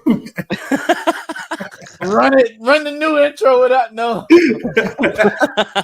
Like it's been a new one in the tuck. That's crazy. Oh man. So Lorenzo, man, you said you want to talk about the Karrion Kross documentary. I have not had a chance to see it yet. I had it in my queue, but Karrion Kross, he been at the forefront right now, man. So what we got on deck for the documentary? So in this documentary, man, and just so you know, everybody has seen the clip, right? 3 minutes, right? Yes. Everybody's seen the clip with Scarlett and Sam Roberts and the whole ordeal. Yes. Okay, so if we saw that, then I think that's a great accompanying piece to this documentary. I don't know, Bill. I think we have different styles, but thank you. I appreciate that. Do you have any advice for me? Anyway, I just think I'm wrestling for gasoline. I just think right now, Karrion Kross is the smartest wrestler in the WWE, and here's why. Last year at Mania, right? Do we remember what Karrion was doing last year for Mania? Mania 40? Yes. He was in that 6-man. Absolutely, right? Yeah, the Final Testament against right Bobby and the Street Profits. Yes, absolutely right. Put the Street Profits in there. Really interesting to see where guys are now. A year later, we got the Hurt Business booming. excuse me, we have the Hurt Syndicate booming in AEW. You know what I mean? Things going over there with MJF. Fast forward a year, Karrion Kross has been he back, right? We had a conversation earlier on this podcast, on this very episode, about the releases that just took place. Karrion Kross, I believe, is probably, if we have a conversation about WWE releases in the last few years, that probably has been the most impactful. We could probably say that his has been. And I think that the reason why this is the case is because he's been re-signed, right? So his first run in the E was 2020 to 2021, if I'm not mistaken. He comes back. And granted, this is a guy that's basically has run the gambit of companies up under WWE, right? Thinking about his time at Impact, what that was like, thinking about his time at NXT, what that was like, you know what I mean? Particular matches with Finn Balor and shit like that, you know what I mean? Like really putting on and really like not necessarily shedding anything or any no part of him was shed or put away when he got signed to the E, right? I think we could have a little conversation about the name. However, I think that we're still dealing with the same person we was dealing with when he was wrestling for no money back in the day. Now, fast forward this year, a lot of people might say, or I don't know, they might disagree and say that there probably wasn't a spot for Karrion on Mania.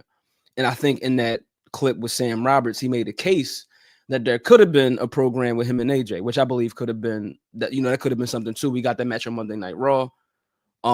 Definitely. I mean, we got that match on Monday Night Raw with AJ. And I believe this past week he's on Main Event with Dragon Lee, right? Which is, somewhat for me, somewhat of a downgrade, but it was, pretty good contest. However, this man was made for television. He was made for the screen. Karrion Kross reminds me of like the old school, like boys, you know what I mean? Like your Kevin Nash's, like that type that you would find in the movie somewhere down the line. And no matter what you might think of that movie, or if that movie is on a C or B level, it might not be the most top of the pops Hollywood production, but Karrion Kross, I think, is that individual. And he's a very decorated combat athlete, right? And you think about where he was on Bloodsport this year against JR Kratos, Bloodsport a few years ago against Nick Gage in Atlantic City. I really wish he was on Bloodsport 10 in the city, you know what I mean? Like in the town when we just had Mania, you know what I mean? And main event, I think for 10 was Johnny Bloodsport, right? Johnny and Josh, that was the main event. But there was some real good matches on that card, real good shit, you know what I mean? And shout out to Shayna too, you know what I mean, for blessing the building with her presence because she lit up the fucking caterers. But long story short, just getting back to the releases and shit like that. Or not necessarily for Karrion right now, right? Because he's in the WWE, right? It was kind of cool to see that WWE logo next to his name on like the participants on the Bloodsport card. Just that representation, you know what I mean? It had a dope ass match with JR Kratos, you know what I mean? For those who haven't seen the match, it's a dope ass match. It gets kind of dramatic, and it's the shit a very textbook Bloodsport match for Mania weekend, especially in Vegas, which is a city that's very familiar to him.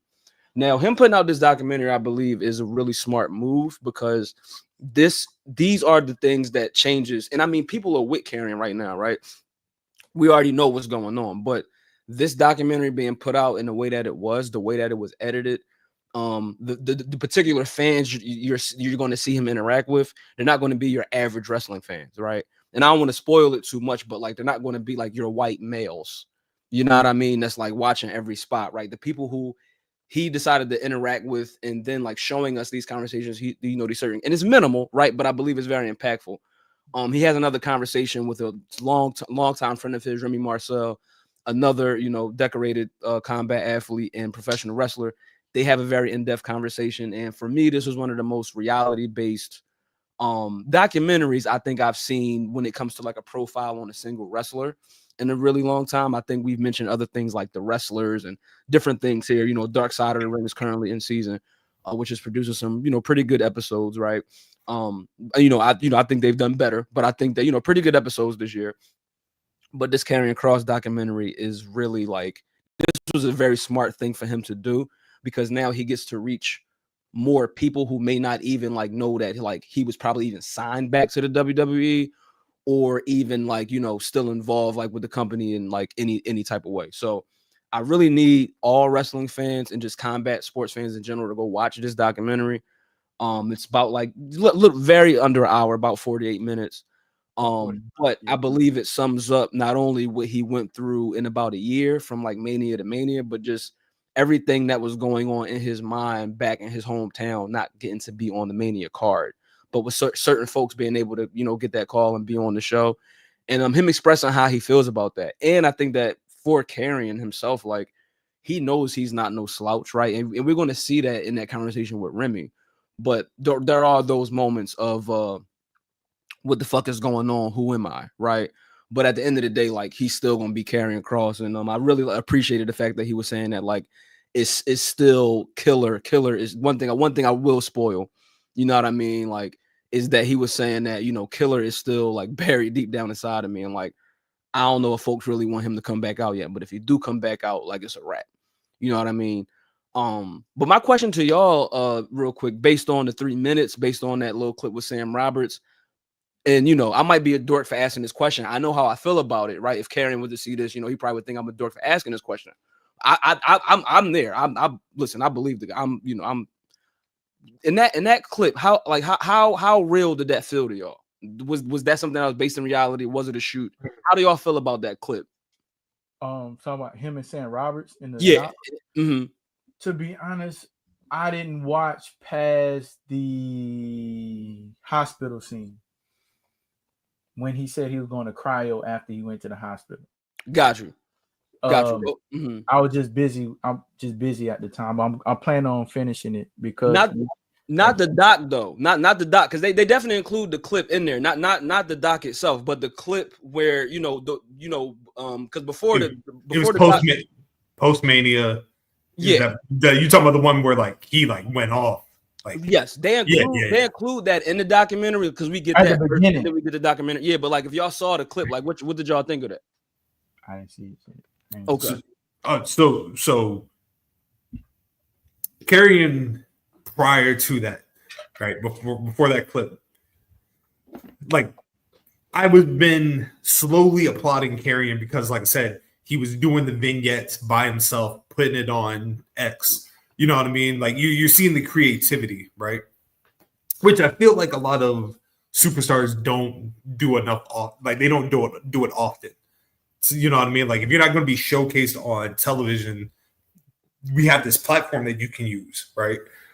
Then we get to the AJ Styles, right? Mm-hmm. And it's very telling that the audience is like, hey, we much rather see Karrion versus AJ at Mania, right?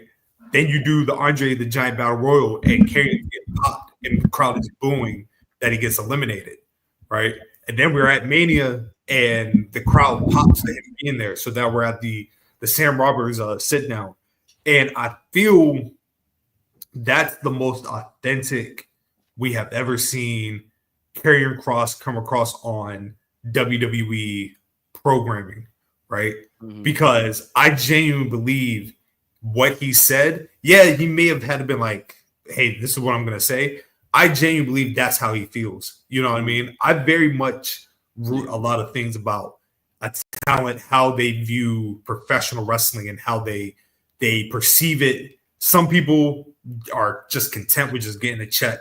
Mm-hmm. I think Karrion's now recognizing like, I'm getting this love, right?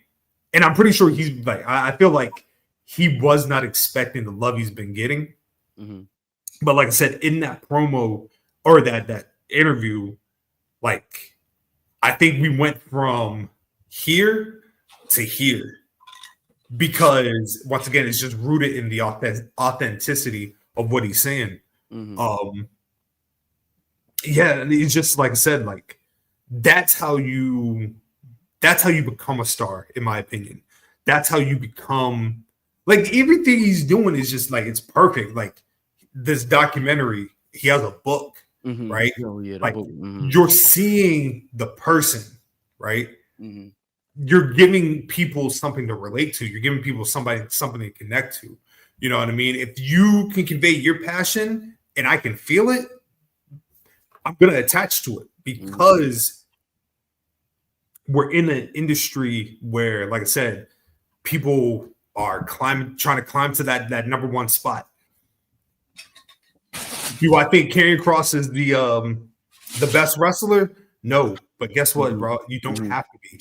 You know what I mean? Mhm. It's all about how you connect with people. It's all about how you present yourself to people. So yeah, I think if anything, that made Karrion Kross a must-see talent going forward.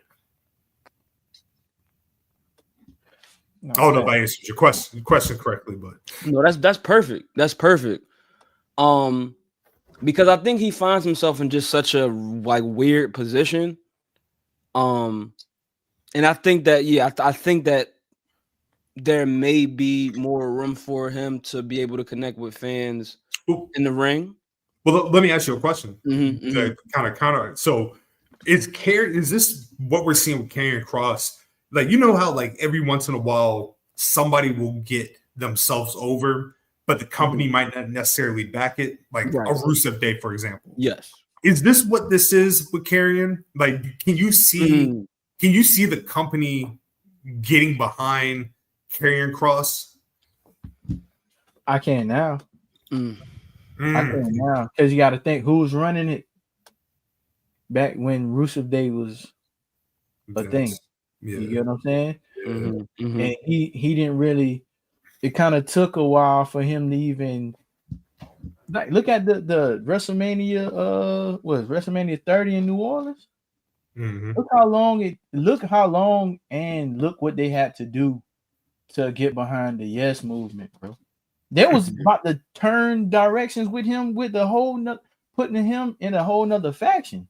Mm-hmm. They was blind. That gorilla was they didn't understand what was going on with Daniel Bryan at the time. And I think it took people in his ear to be like, bro, look what's going on, bro. Like you can't not see this. And then he got forced in a triple threat main event title match. You know what I'm saying? Mm-hmm. And you can see so with the history of how the company came behind Jay Uso with the Yeet movement, if you will. I think they are not blind to the fact of what's going on with Killer Kross, and they're gonna push him. Like the way WWE is kind of ran right now, too. It's just my point of view. It seems like it's a little bit of indie-esque in there, where like superstars have a little bit more say so in their career, and if you have I hate to use this term, but I guess it's perfect for this moment. To have the balls to grab that brass ring the way that you want to do, you know what I'm saying? Mm-hmm. The way that you feel like you can connect to your own audience outside of TV. That's just making everybody, the higher ups, jobs a little bit more easier than to have to force the audience to like you. You get what I mean? Mm-hmm. Like for right now, like Brian Breaker, right? It was rumors that Netflix was like, "Hey, look, we need him on Raw. I don't know how y'all gonna do it, but we need him on Raw." In my eyes, I was like, "Yeah, that's exciting, but is he really ready for that big?" He's not. He's really not ready yet. Like athletically, yes. Mike, not so much. So they doing their best to kind of build him up and putting him in that group with Rollins right now, right? Mm-hmm. Now you got a veteran like Killer Kross that, like y'all said, been cut, brought back, given I didn't really like the New Testament, to be honest with you, bro. It was kind of wishy-washy with me. And he was like, you know what? I'm not getting fired anymore. What is there? What is there to lose, bro? Like, y'all gonna fire me or this is gonna work? And he betted on himself. So to answer your question, I think the higher ups is paying a lot of attention to it. And if I'm at a stage in my career, on my outside of this, to where like I have people under me, you know what I mean? So whenever you have somebody that's working for you that make your job easier, you always gonna make sure that they're straight. You always gonna look out for them. So I think that's what he's doing, and they're paying attention to it. Yeah, man.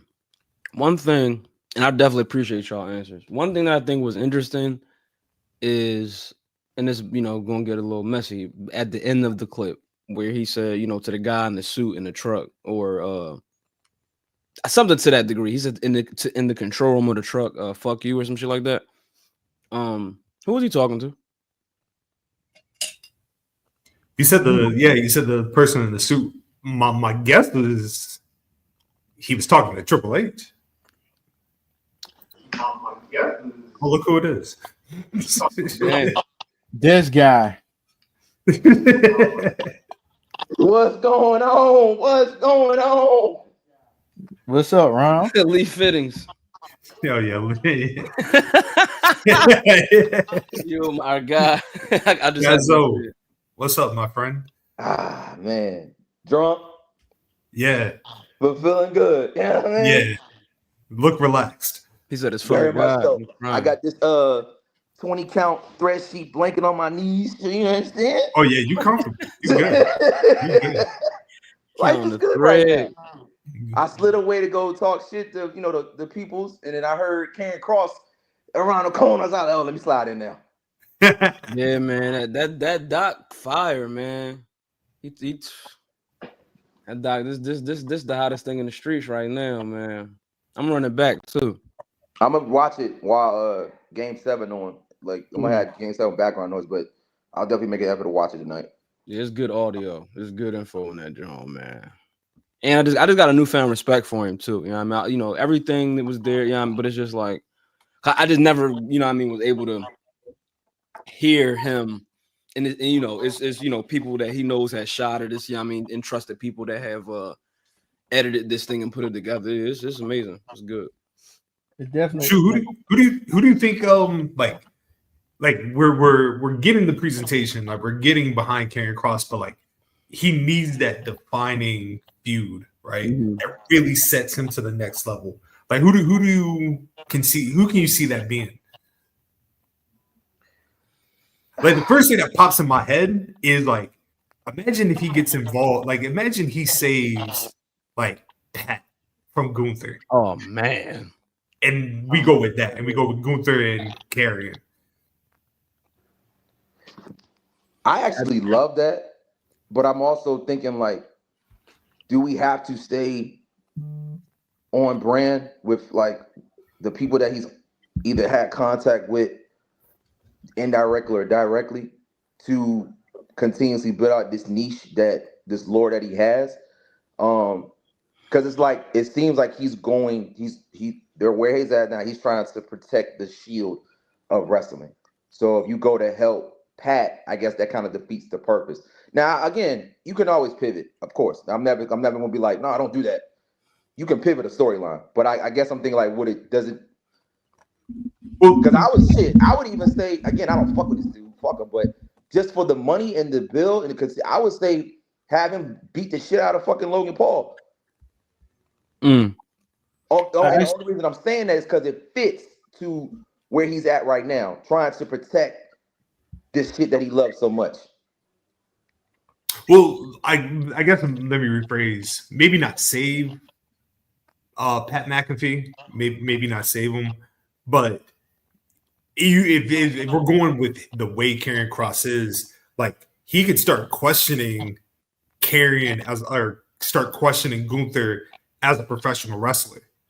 Okay. You can get it could be like the night after all. Like he could be like, yo, like you used to be this. Yeah. You know That's what I mean? Yeah. You used to be. This is who you used to be. Yeah, right? I like it. And you cheaping yourself down trying to get to it. Yeah, that's what I was about to say. That's it. There you see. Like, See That's that? fire. You see everything. If you can pivot me, I'm with it. The Gunther I know would never tap out, but yeah, each his in own. 8 seconds. I'm doing blood sport. I'm making niggas tap out. Yeah, what you doing? Not that's, but it's there. It's present. It's I like it. I like it too. Because like if you look at it too, at the grand scheme of things, he's almost like the the AEW version of the NWO of the WWE right now, which meaning that everything AEW embodies as a company is like professional wrestling, if you will. Mhm. And you know, there's a lot of aspects of the NWO that was a lot different, right? You know, they actually was WWF guys that went to WCW. But what he embodies is like that, still that feel of, you know, I'm really representing this, and I'm in a sports entertainment company. And so with like y'all said, like he can use that momentum and that storyline to like kind of get him back on it, because he did it just with AJ Styles. Like, yo, you losing yourself. True. Yeah. True. You're right. I like That was stinging AJ Hart, man. It's that second week carrying Paul W. Like, I don't need none of the bills. I don't need it. He was fucking with AJ Hart, man. Hey, AJ, look, AJ going through it right now. He losing Yeah. Logan Paul. Yeah. Twitter getting hacked. Yeah, man. Looking crazy from him. It's not looking good. Yeah. But you know what? We ain't got that much time left. Yeah. But I think it's important that we finish out with a DMAC boxing corner, because a lot of shit happened this week. You know, this weekend. Depending on who you talk to. And somebody I saw on YouTube declared that this was the worst weekend in boxing. Oh my God. Jesus Christ. And shout out to this hookah too. I don't really know what this company, Plox, whatever. No, I mean Scotland know I'm a big hookah guy. Yes. And this is, I just got this new one. It's a electric hookah. Pretty dope. Oh. Yeah. Pretty dope. Pretty smooth. Anyway, yes. DMAX Boxing Corner. Ding ding ding. This weekend in boxing was highly anticipated, right? You know, it's 3 nights of boxing. We had a what was highly promoted as, you know, one of the greatest boxing events on yesterday that was supposed to happen. You know, in the middle of Times Square, it's supposed to be free to the public. Seemed like, and I'm stealing this from Sean Sattel. He used to be with Fight Hype. You know, shout out to Sean Sattel. One of the, like, I check his page out every day, and what he's doing outside of Fight Hype has been phenomenal. But what he said was, it seemed him and Radio Raheem, shout out to Radio Raheem too, they said that it was more so of a classism event if you was actually there in Times Square. So if you're not familiar with what's going on this weekend, it's 3 boxing matches. You have one Friday night that was supposed to be 3 main events with Ryan Garcia main eventing with Rolly Romero. You had Devin Haney, and you also had Teofimo Lopez. Had, you know, 3 different bouts, and it was mainly supposed to build up the Devin Haney Ryan Garcia rematch. Before I even get to the actual card, the way the match was supposed to be, I mean the venue was supposed to, you know, seat everyone. It was that if you just walked down to Times Square, you were supposed to see the match. Can I interject real quick? So the initial promotional pictures that I think were floating around was exactly like how you said, like the ring was in the middle of Times Square. There would be a VIP section, right? But if you're walking through Times Square, like, so in my head, I'm seeing the ring, VIP, and then I'm seeing either people walk or just standing still on the sidewalks watching the fight. That did not happen. Did not happen, bro. That did not happen. So they had 300 seats for the VIP, but it was only like 75 that sat down next to the ring that was all fan. It was a classism event, bro. They had like Snoop in there, Mike Tyson, you know, the who's who, you know, who's who in boxing, Shakur Stevenson almost didn't even get in. Like, they was denying him. They denied him from getting in. He had to call somebody to get him in there. You get what I'm saying? So they didn't even, like, if you haven't, like everybody's seen Times Square once or twice. If you're in America, you see that they have all these monitors around with advertisement, all these screens. They didn't have one screen showing the fight, which was crazy to me, Bro, bro. what? No, like you could not see the fight walking up and down Times Square unless you was in that little pod, bro. Which was crazy to me, bro. And then if you add in the fact of the people that's hosting the fight, and I'm stealing this again from Sean to tell that I didn't know about, but the actual group is under investigation to have something to do with September 11th, bro, which is crazy. Wait, Golden Boy? No, Rider season. Oh, okay. the Saudis. Saudis, yeah. That's WWE people. They're actually being sued right now. Season, yeah, with the for having some involvement or knowing something about 9/11, which is crazy work. But anyway, get to the actual fights. Yes, Gerard, word. So get to the actual fights. A guy that's been calling out Teofimo Lopez forever, Barboza. He's been calling him out for 12 years. Ran around the ring. Teofimo did his thing, looked like the young Teofimo, got him out of there. The main two cards I want to talk about was the Devin Haney. The first round, he might have threw one punch. It looked like he's still shell shocked from the first Ryan Garcia fight. Actually broke a record as Copy Box's lowest punch out rate in boxing history. I think it was like Devin Haney threw 245 punches, landed like 40, and he won the fight. I've never seen somebody so gun shy. Like, you know what I mean? Like, and like Max said, like it that loss to Garcia last year definitely fucked his confidence up. Like we're not seeing the Haney that we saw against Loma, or we're not seeing the one against Cabosa. Like he looked genuinely scared being in the ring. Mm-hmm. Quick question. Go ahead. It's almost like we shouldn't to your female.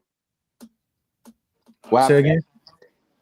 It's almost like he knew he shouldn't have took the fight. Like I don't know, man. Like this Devin Haney stuff is getting kind of, I don't know, disappointing. Just the way he looks and comes off as a boxer previous to what we know him as. Right. Which leads me to my question as far as, and that's a good point, Lo. Leads me to my question, and Matt, this is to you, anybody, but Matt, specifically Matt, how much when it comes to boxing is it mentally? Because it feels like, don't get it twisted, you need skills. You need to have skills to do the work.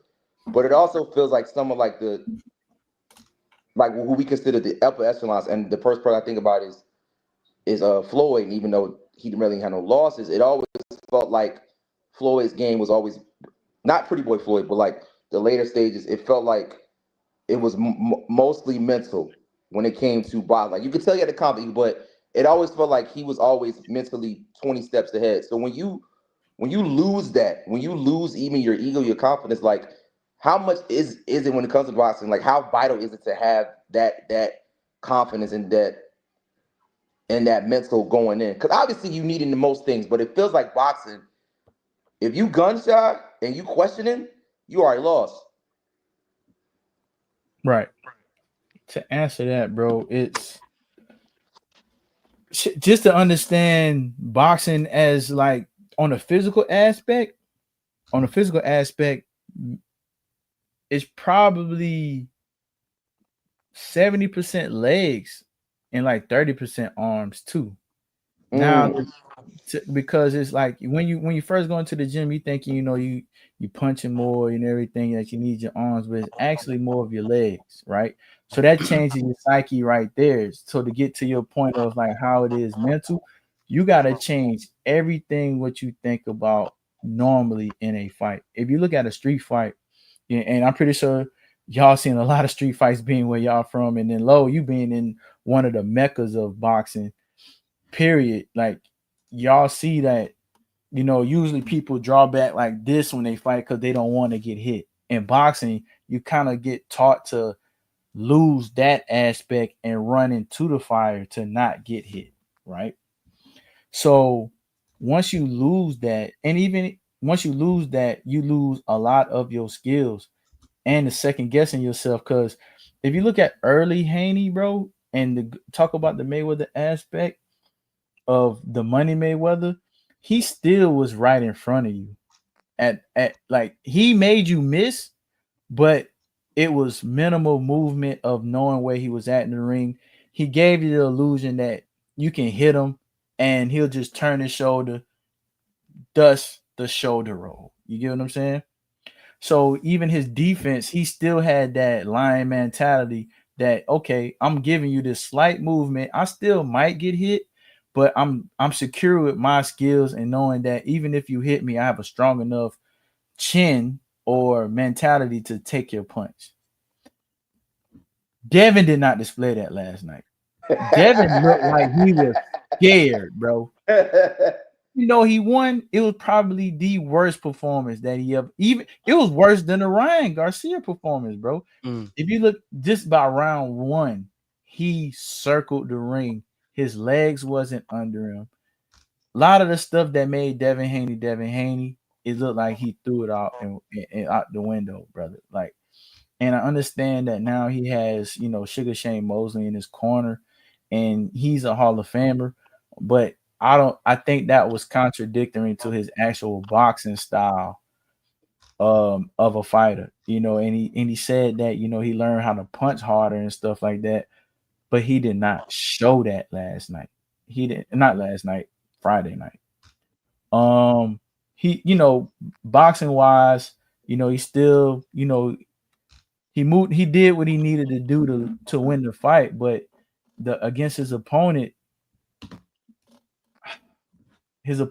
came off 2 losses. So that should have showed you, like, that should have gave him enough confidence, to show that he didn't want to go in there, open up and get hit with a punch. And I think it was from the Ryan Garcia fight. Now that, time permits, I'm going to rush into the Ryan Garcia so I could get to the Canelo fight. Mm-hmm. Ryan Garcia got hit with the same punch that knocked him down in sparring. The same thing that it was the same exact punch, bro. Go back. If y'all are boxing fans, go back and watch Rolly Romero versus Ryan Garcia sparring. He's not exaggerating. The exact same punch. Punch, brother. And I watched that sparring back to back because matter of fact,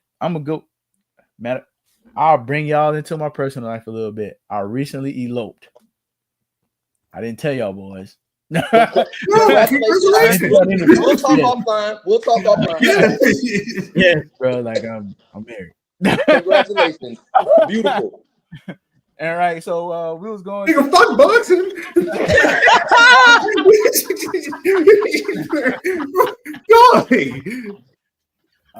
Hey Mac, I tried to slide by it. I tried to slide right up by it. Yeah, me too. Yeah. But I'll talk about that a little bit later. But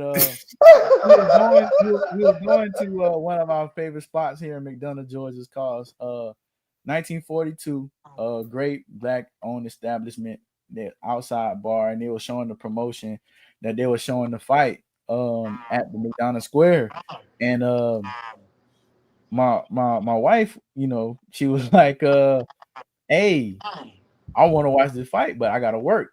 And the reason why she wanted to watch the fight was her main thing was, she watched all the fights that I watched. So she's seen Tank versus Rolly and Tank versus Garcia. And she got a liking of both of them because they're funny to her. You know what I mean? But one thing that she pointed out, she was like, this is going to show if Rolly really was, if Garcia was really on some shit. That's just her exact word.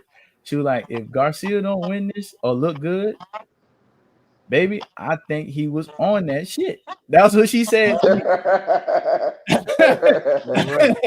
And so he proved that he might have been on some shit, or he didn't learn nothing from the Tank fight, because one thing that Tank is notorious of doing, Tank will tell you his game plan and still win. Yeah. And all Garcia's gonna do, he's gonna back up, put his chin in the air, and expose himself. He did that, and Rolly knew that. Rolly knew that, and caught him with 2. And it also proved something too about Rolly. Rolly always said that, you know, in 35, after, you know, Rolly, believe it or not, clown Rolly if you want. Rolly is a smart young man. Goofy, funny, say reckless shit. He's a smart young man, and he also has a better resume than Ryan, because he won a real world championship at 135, a real world championship at 140, and now he's the regular WBA welterweight champion. That's major. Because he beat Ryan Garcia. So he's a mandatory to fight Boots. Yes. For the WB, for the other version of the WBA title. That's why he was wearing, if you notice promotion, he was wearing the WBA chain. And he said, look, I know everything about Ryan. I'm gonna knock him out. But look, this doesn't stop the fight that they really want to happen. They didn't even. And if you want to know if you're big for a big underdog story, they didn't give Rolly a per diem for the fight. They didn't give him a hotel room for the fight. He had to walk to the venue before getting in the car to lead up to the fight. And they lowballed him on the pay. And he still came out victorious, bro. Appreciate you. So it's a real underdog story. Hate him or love Rolly. He earned a little bit more respect from me for that fight. But this kind of proved 2 things, that really Rolly's upbringing, he may have been weight drained, and also maybe Ryan was on that shit. And to conclude the boxing corner, we could talk about Bacoli losing, Badu Jack, keeping up his he maintained the cruiserweight championship, but the main event of Canelo versus William School is I just learned that's how you pronounce his name. It's not Skull, it's School. School was in there just to survive. He ran just like Devin Haney did. Canelo, even though Canelo was just throwing 2 body shots every round, I don't know if it was School or Canelo, but the lacklusterness of that fight kind of added to the chances that I think Crawford could beat Canelo in September. Because by far, Canelo was having trouble with School because of the movement School was doing. Even though School is bigger, I think the movement and the boxing IQ that Crawford can do against Canelo could give him a better chance of winning in September. How important is this fight between Canelo and Crawford for somebody that maybe doesn't watch boxing? From a super fight standpoint, how big is this fight? From a super fight standpoint, this is as significant. This is as significant as, I can't think of a fight that's I can compare it to. But far as this is a very significant fight, because this fight will change the landscape of boxing in a way of what Turkey Al-Sheikh wants it, but also as we need it as boxing fans. And even though those two don't really parallel with each other, the way that we want it is we wanted boxing fans. It look like we kind of going towards where we want it closer to to UFC, where we want the best to fight the best, right? But also we need these boxers not to cherry pick, based off of this could give me the amount of money because of the popularity, and this is a more easier fight for me to win to keep my record intact. So this is going to be actually a pivotal point in boxing because we have somebody that, he's jumping up. We can say 2 divisions, really 3, because I still see Terrence Crawford as a 47-pounder. Mm-hmm. But he's going up against one of the best 68-pounders in the world. Yeah. Both close in age. So we can't say that age is, and I think Terrence Crawford is older than Canelo by a year or 2. Mm-hmm. So we about to see what skill level that Terrence Crawford have in punch resistance, and also it's gonna be a lot of stuff that's gonna correlate in there. Terrence Crawford have a very clean lifestyle. We seen Canelo drunk. He went on a drunk rampage again, and Terrence Crawford has never been accused of PEDs. Canelo has been suspended for it, actually. Mm-hmm. So this is going to be a very pivotal point in boxing because you're about to see, if you love an underdog story, Terrence Crawford was never supposed to be this, ever.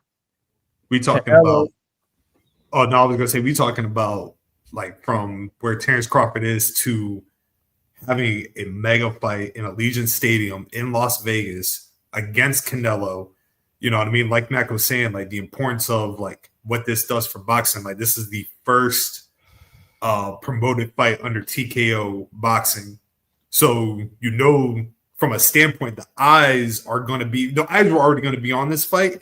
Now, like it's like the whole globe will be on this fight because this sets the tone for TKO boxing going forward. This sets the tone for the type of fights that we will likely get, right? I've heard rumblings that the distribution, that this is going to be a Netflix fight. So, but like going back to Mac's point, like for somebody like where Terrence Crawford came from to this, legendary, unprecedented. Bro, we literally about to see, like, if Terrence Crawford's pull this off, and I'm gonna be honest with you, bro, I was always been a big Terrence Crawford fan. Terrence Crawford shouted out my grandmother on Instagram a time before, like back in like 2000, like right when we started the pod, I think, when I was boxing out of that gym. What's the name of that gym? Match Bout in Norfolk. I was working out in there, and I was cool with some people, and I was arguing with them on Instagram about something, and Terrence Crawford jumped in there and liked a picture of my grandmother winning Woman of the Year. But I went against him, against Spence, because Spence is closer to the South than. But so appreciate it, but even that to show like he's never been promoted to be that guy. Like he was a replacement for somebody in a HBO fight where the other guy was built to be that guy. I think it was William Postal. And Terrence Crawford beat the dog shit out of him. Mm-hmm. And Top Rank had to promote him to the point where they didn't want to put him against Pacquiao, who I'll end boxing corner on Pacquiao in a second. But if he pulled this off, with 41 fights, I would say his resume will make him in the runnings of TBE. Either 1A or 1B with Mayweather. Mm-hmm. Because of what he did, like what he had to do to get there. Now, I'm not trying to discredit Mayweather's run. Like Mayweather is boxing, bro. Like people disrespect him, talk about, he ran. Look at it again, bro. He was knocking niggas out before his hands got brittle. And he beat the most world champions ever in boxing. Mm-hmm. But Crawford will be like right there under him if he pulled this off. Mayweather beat Canelo too. Don't get me wrong, but they was only like 2 or 3 weight class. There was 1 weight class apart, and they met at a catch weight. Crawford about to go up 3 to meet him over there in his prime. You know what I'm saying? Kind of disclaimed it. Like Mayweather fought him a lot older, and Canelo was a lot younger, which was an advantage for Canelo. But still, you have to give Crawford his props for that. But also to end Boxing Corner, it's been rumblings. It's not actually rumblings, it's a fact. July 12th, Manny Pacquiao is coming back to fight for Lord have mercy. For world championship against Super Mario Barrios. When did this get announced? Yesterday. Oh no. Yesterday or 2 days before. It was like a rumor, but now I think the what Barrios got? I think Barrios got the WBC welterweight championship. But the WBC, whatever sanctioning body he has, they announced that yes, it's finalized. The PBC haven't announced it yet, but it's a done deal. Somebody loan this man $1, bro. Like we seen what the Japanese guy did at for the exhibition. If you're a boxing fan, y'all watched it some way. It's on YouTube. Yo, Pacquiao lost that. Yeah. You know what I'm saying? It might be, Gerard. It might be. So, but yes, Barrios versus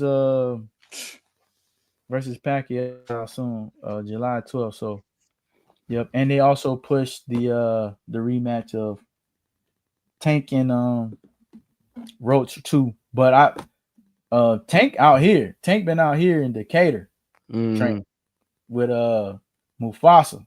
I don't know if y'all know any trainers like that, but Mufasa, solid Muslim brother. He got the Mufasa Boxing Club out here in Decatur, and Tank was out there for a few weeks, tightening up his tools. So he's getting ready for that bout. Decatur also have Brian Norman Jr., who has one of the 4 belts in welterweight championship. So boxing is going up, but that rider season is kind of scaring me, bro. It's scaring me right now because of all the money they putting in.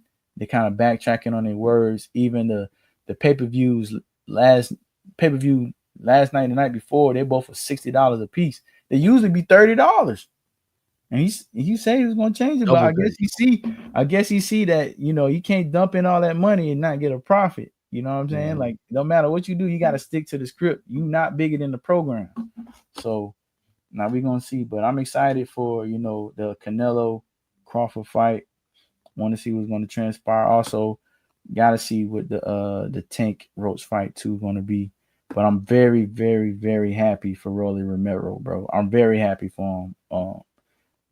He's crazy. If you get outside of that, he's a very family guy. Every time he win or loses a fight, he hugs his niece.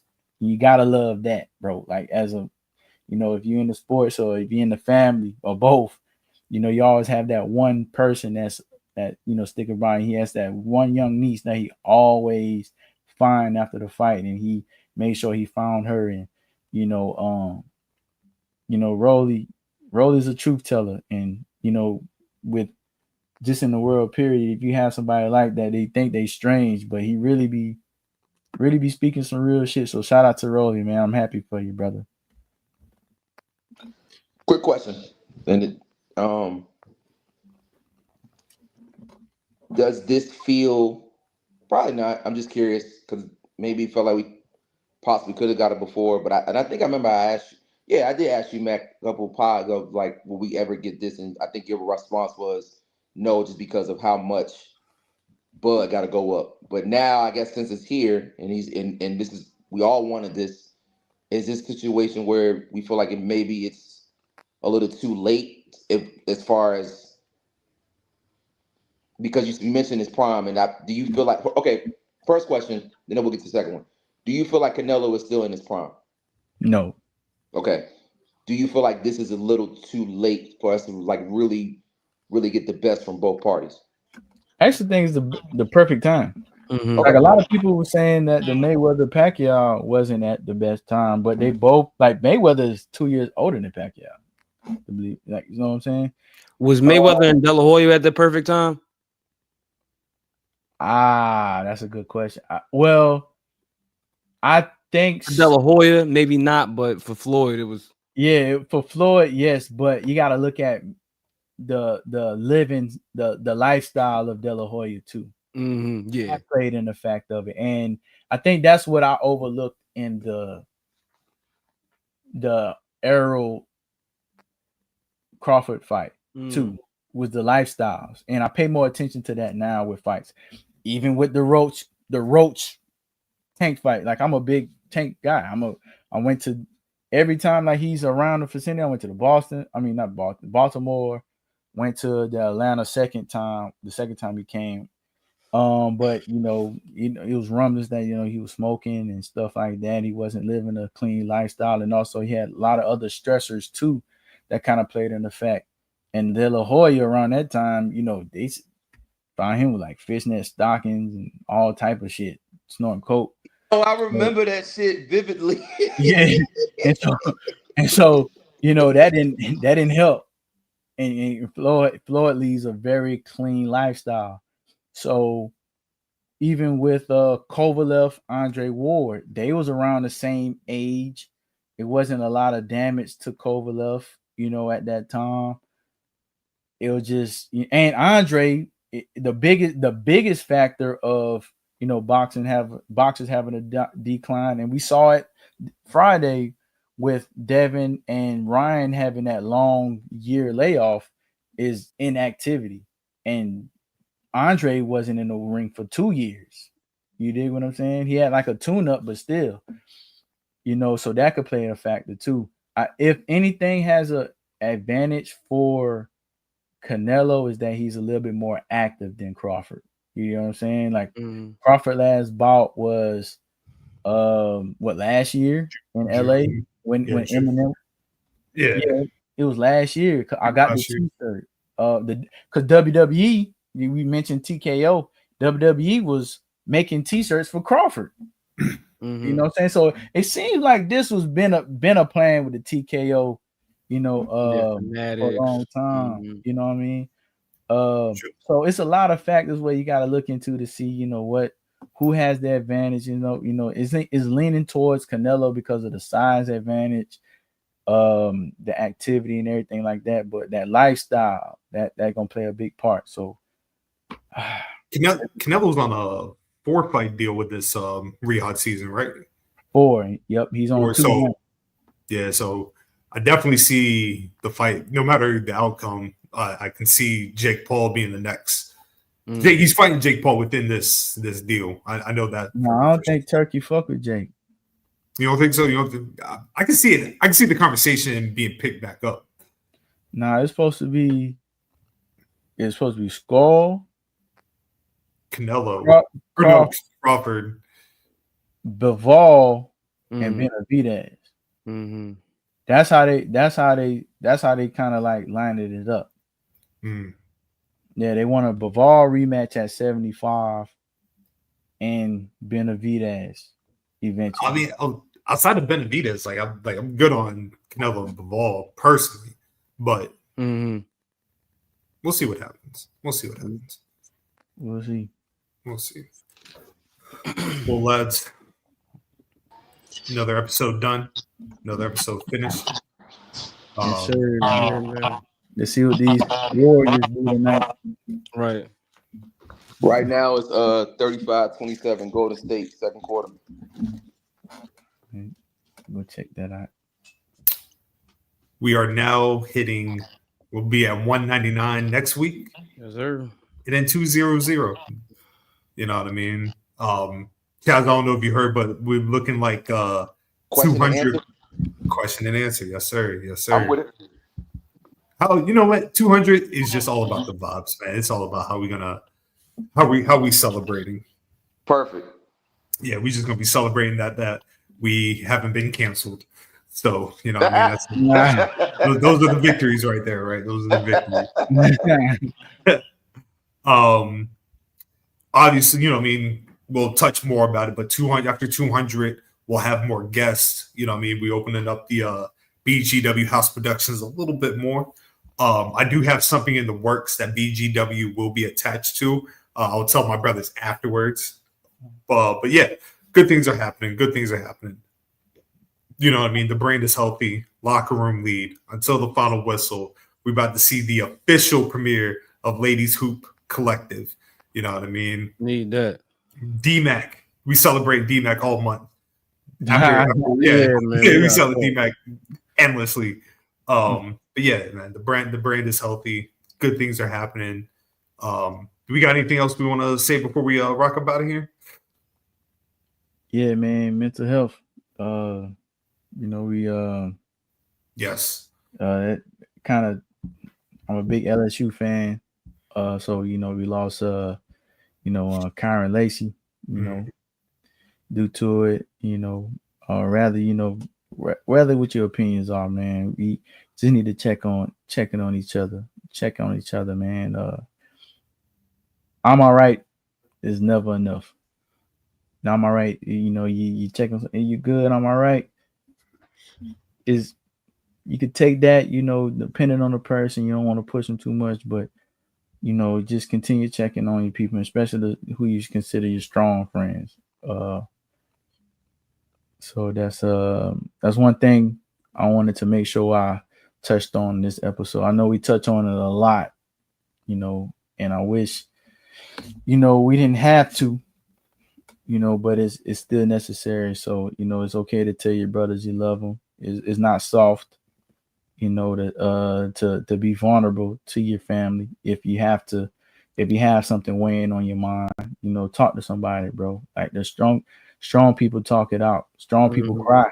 Strong people, they share their feelings. So don't feel like you gotta be strong by balling it in. That's the old way of thinking. Man. Like we walking into a new era, and part of it is being authentic, and being real is being real, bro. Being real is being real. Like talk to somebody. I ain't saying go out there and tell everybody your business, but just make sure you have a solid foundation to support you, because believe it or not, it's somebody going through something way bigger than you. You know what I'm saying? So be grateful, be faithful, but also humble yourself down a little bit to be able to talk to somebody. For sure. Amen, bro. Facts. Well said. Beautifully said. Yeah. Yeah.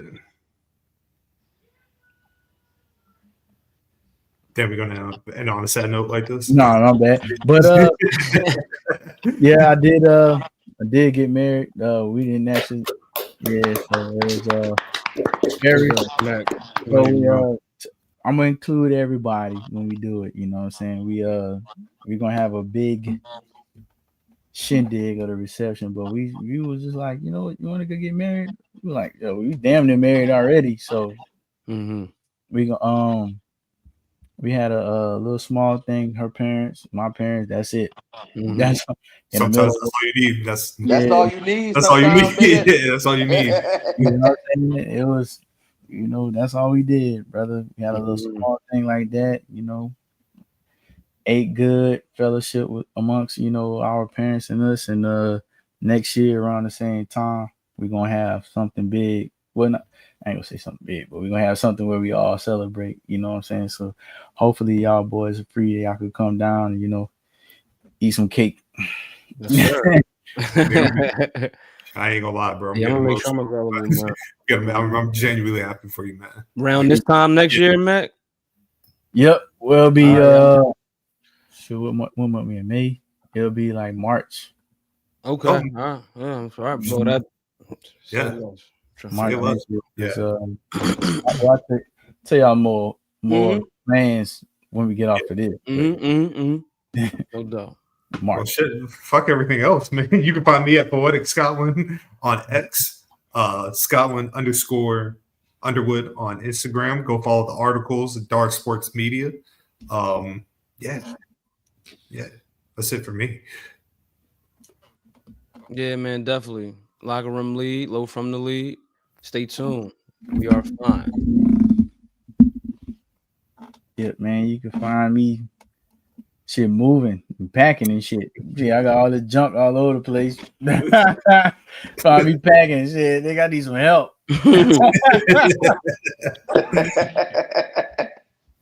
Help me, nigga. But you can find me on Instagram and Twitter and all that shit. Threads, that DMacTardy, right there at the bottom. The white thing at the bottom. Y'all know the routine. Support everything my brothers got going on. Locker room league into the final whistle. Scotland's articles. He's retired from the stage, but the poetry's still out there. Buy the motherfucking book. Put the money in the pocket. Like you said, Matt, mental health, Army recruiting, and you know, I want to make sure y'all understand, like, when Matt gives y'all this boxing stuff, it's not just because, you know, obviously he loves boxing, but it's also another mental health thing for him. It's a healing thing to talk about something he loves, to give it all out to y'all. So the least y'all can do is go out, study up on boxing, understand why he loves it so much, understand why it's still a vital thing in this game. And then, you know, I got a little show coming out, you know what I'm saying? You know what I mean? Ladies Hoop Collective, you know what I mean? That's around the corner. You Yes, know, sir. Right. please support that. And yeah, hey, my man Zoe, X, Chaz OB, IG, Threads, what's that shit called with S? No, not S. Blue Sky. It's around. And yeah, man, you know, take care of your mental health, take care of your emotional health. Take care of yourself. Pour more into you than you do to others, because if not, you're gonna find yourself running low on love and running low on light, and that ain't a good way to move. You know what I mean? And of course, you can find Nolo after his 30-day non-compete clause. You can find him somewhere, probably, you know what I mean, joining another podcast. The umbrella. Yeah. But thank y'all for rocking with us. Please go like, subscribe, BGW across all platforms. Please go. If you're loving what we're doing, please follow us on YouTube, where I think we're close to 200 subscribers. I think we're 15 away from that. So yeah, please go follow us. That we're getting real close to 10K on X. Go follow. Tell your friends. The brand is healthy, ladies and gentlemen. Yes, sir. Until 199, ladies and gentlemen, we are out. Peace out to my world. And at the end of the day do got to end. But yes, Pilot Bill was on Rap City. Do the knowledge, nigga. And congratulations, Matt. Congrats, bro. Thank you, bro. We out. Appreciate it.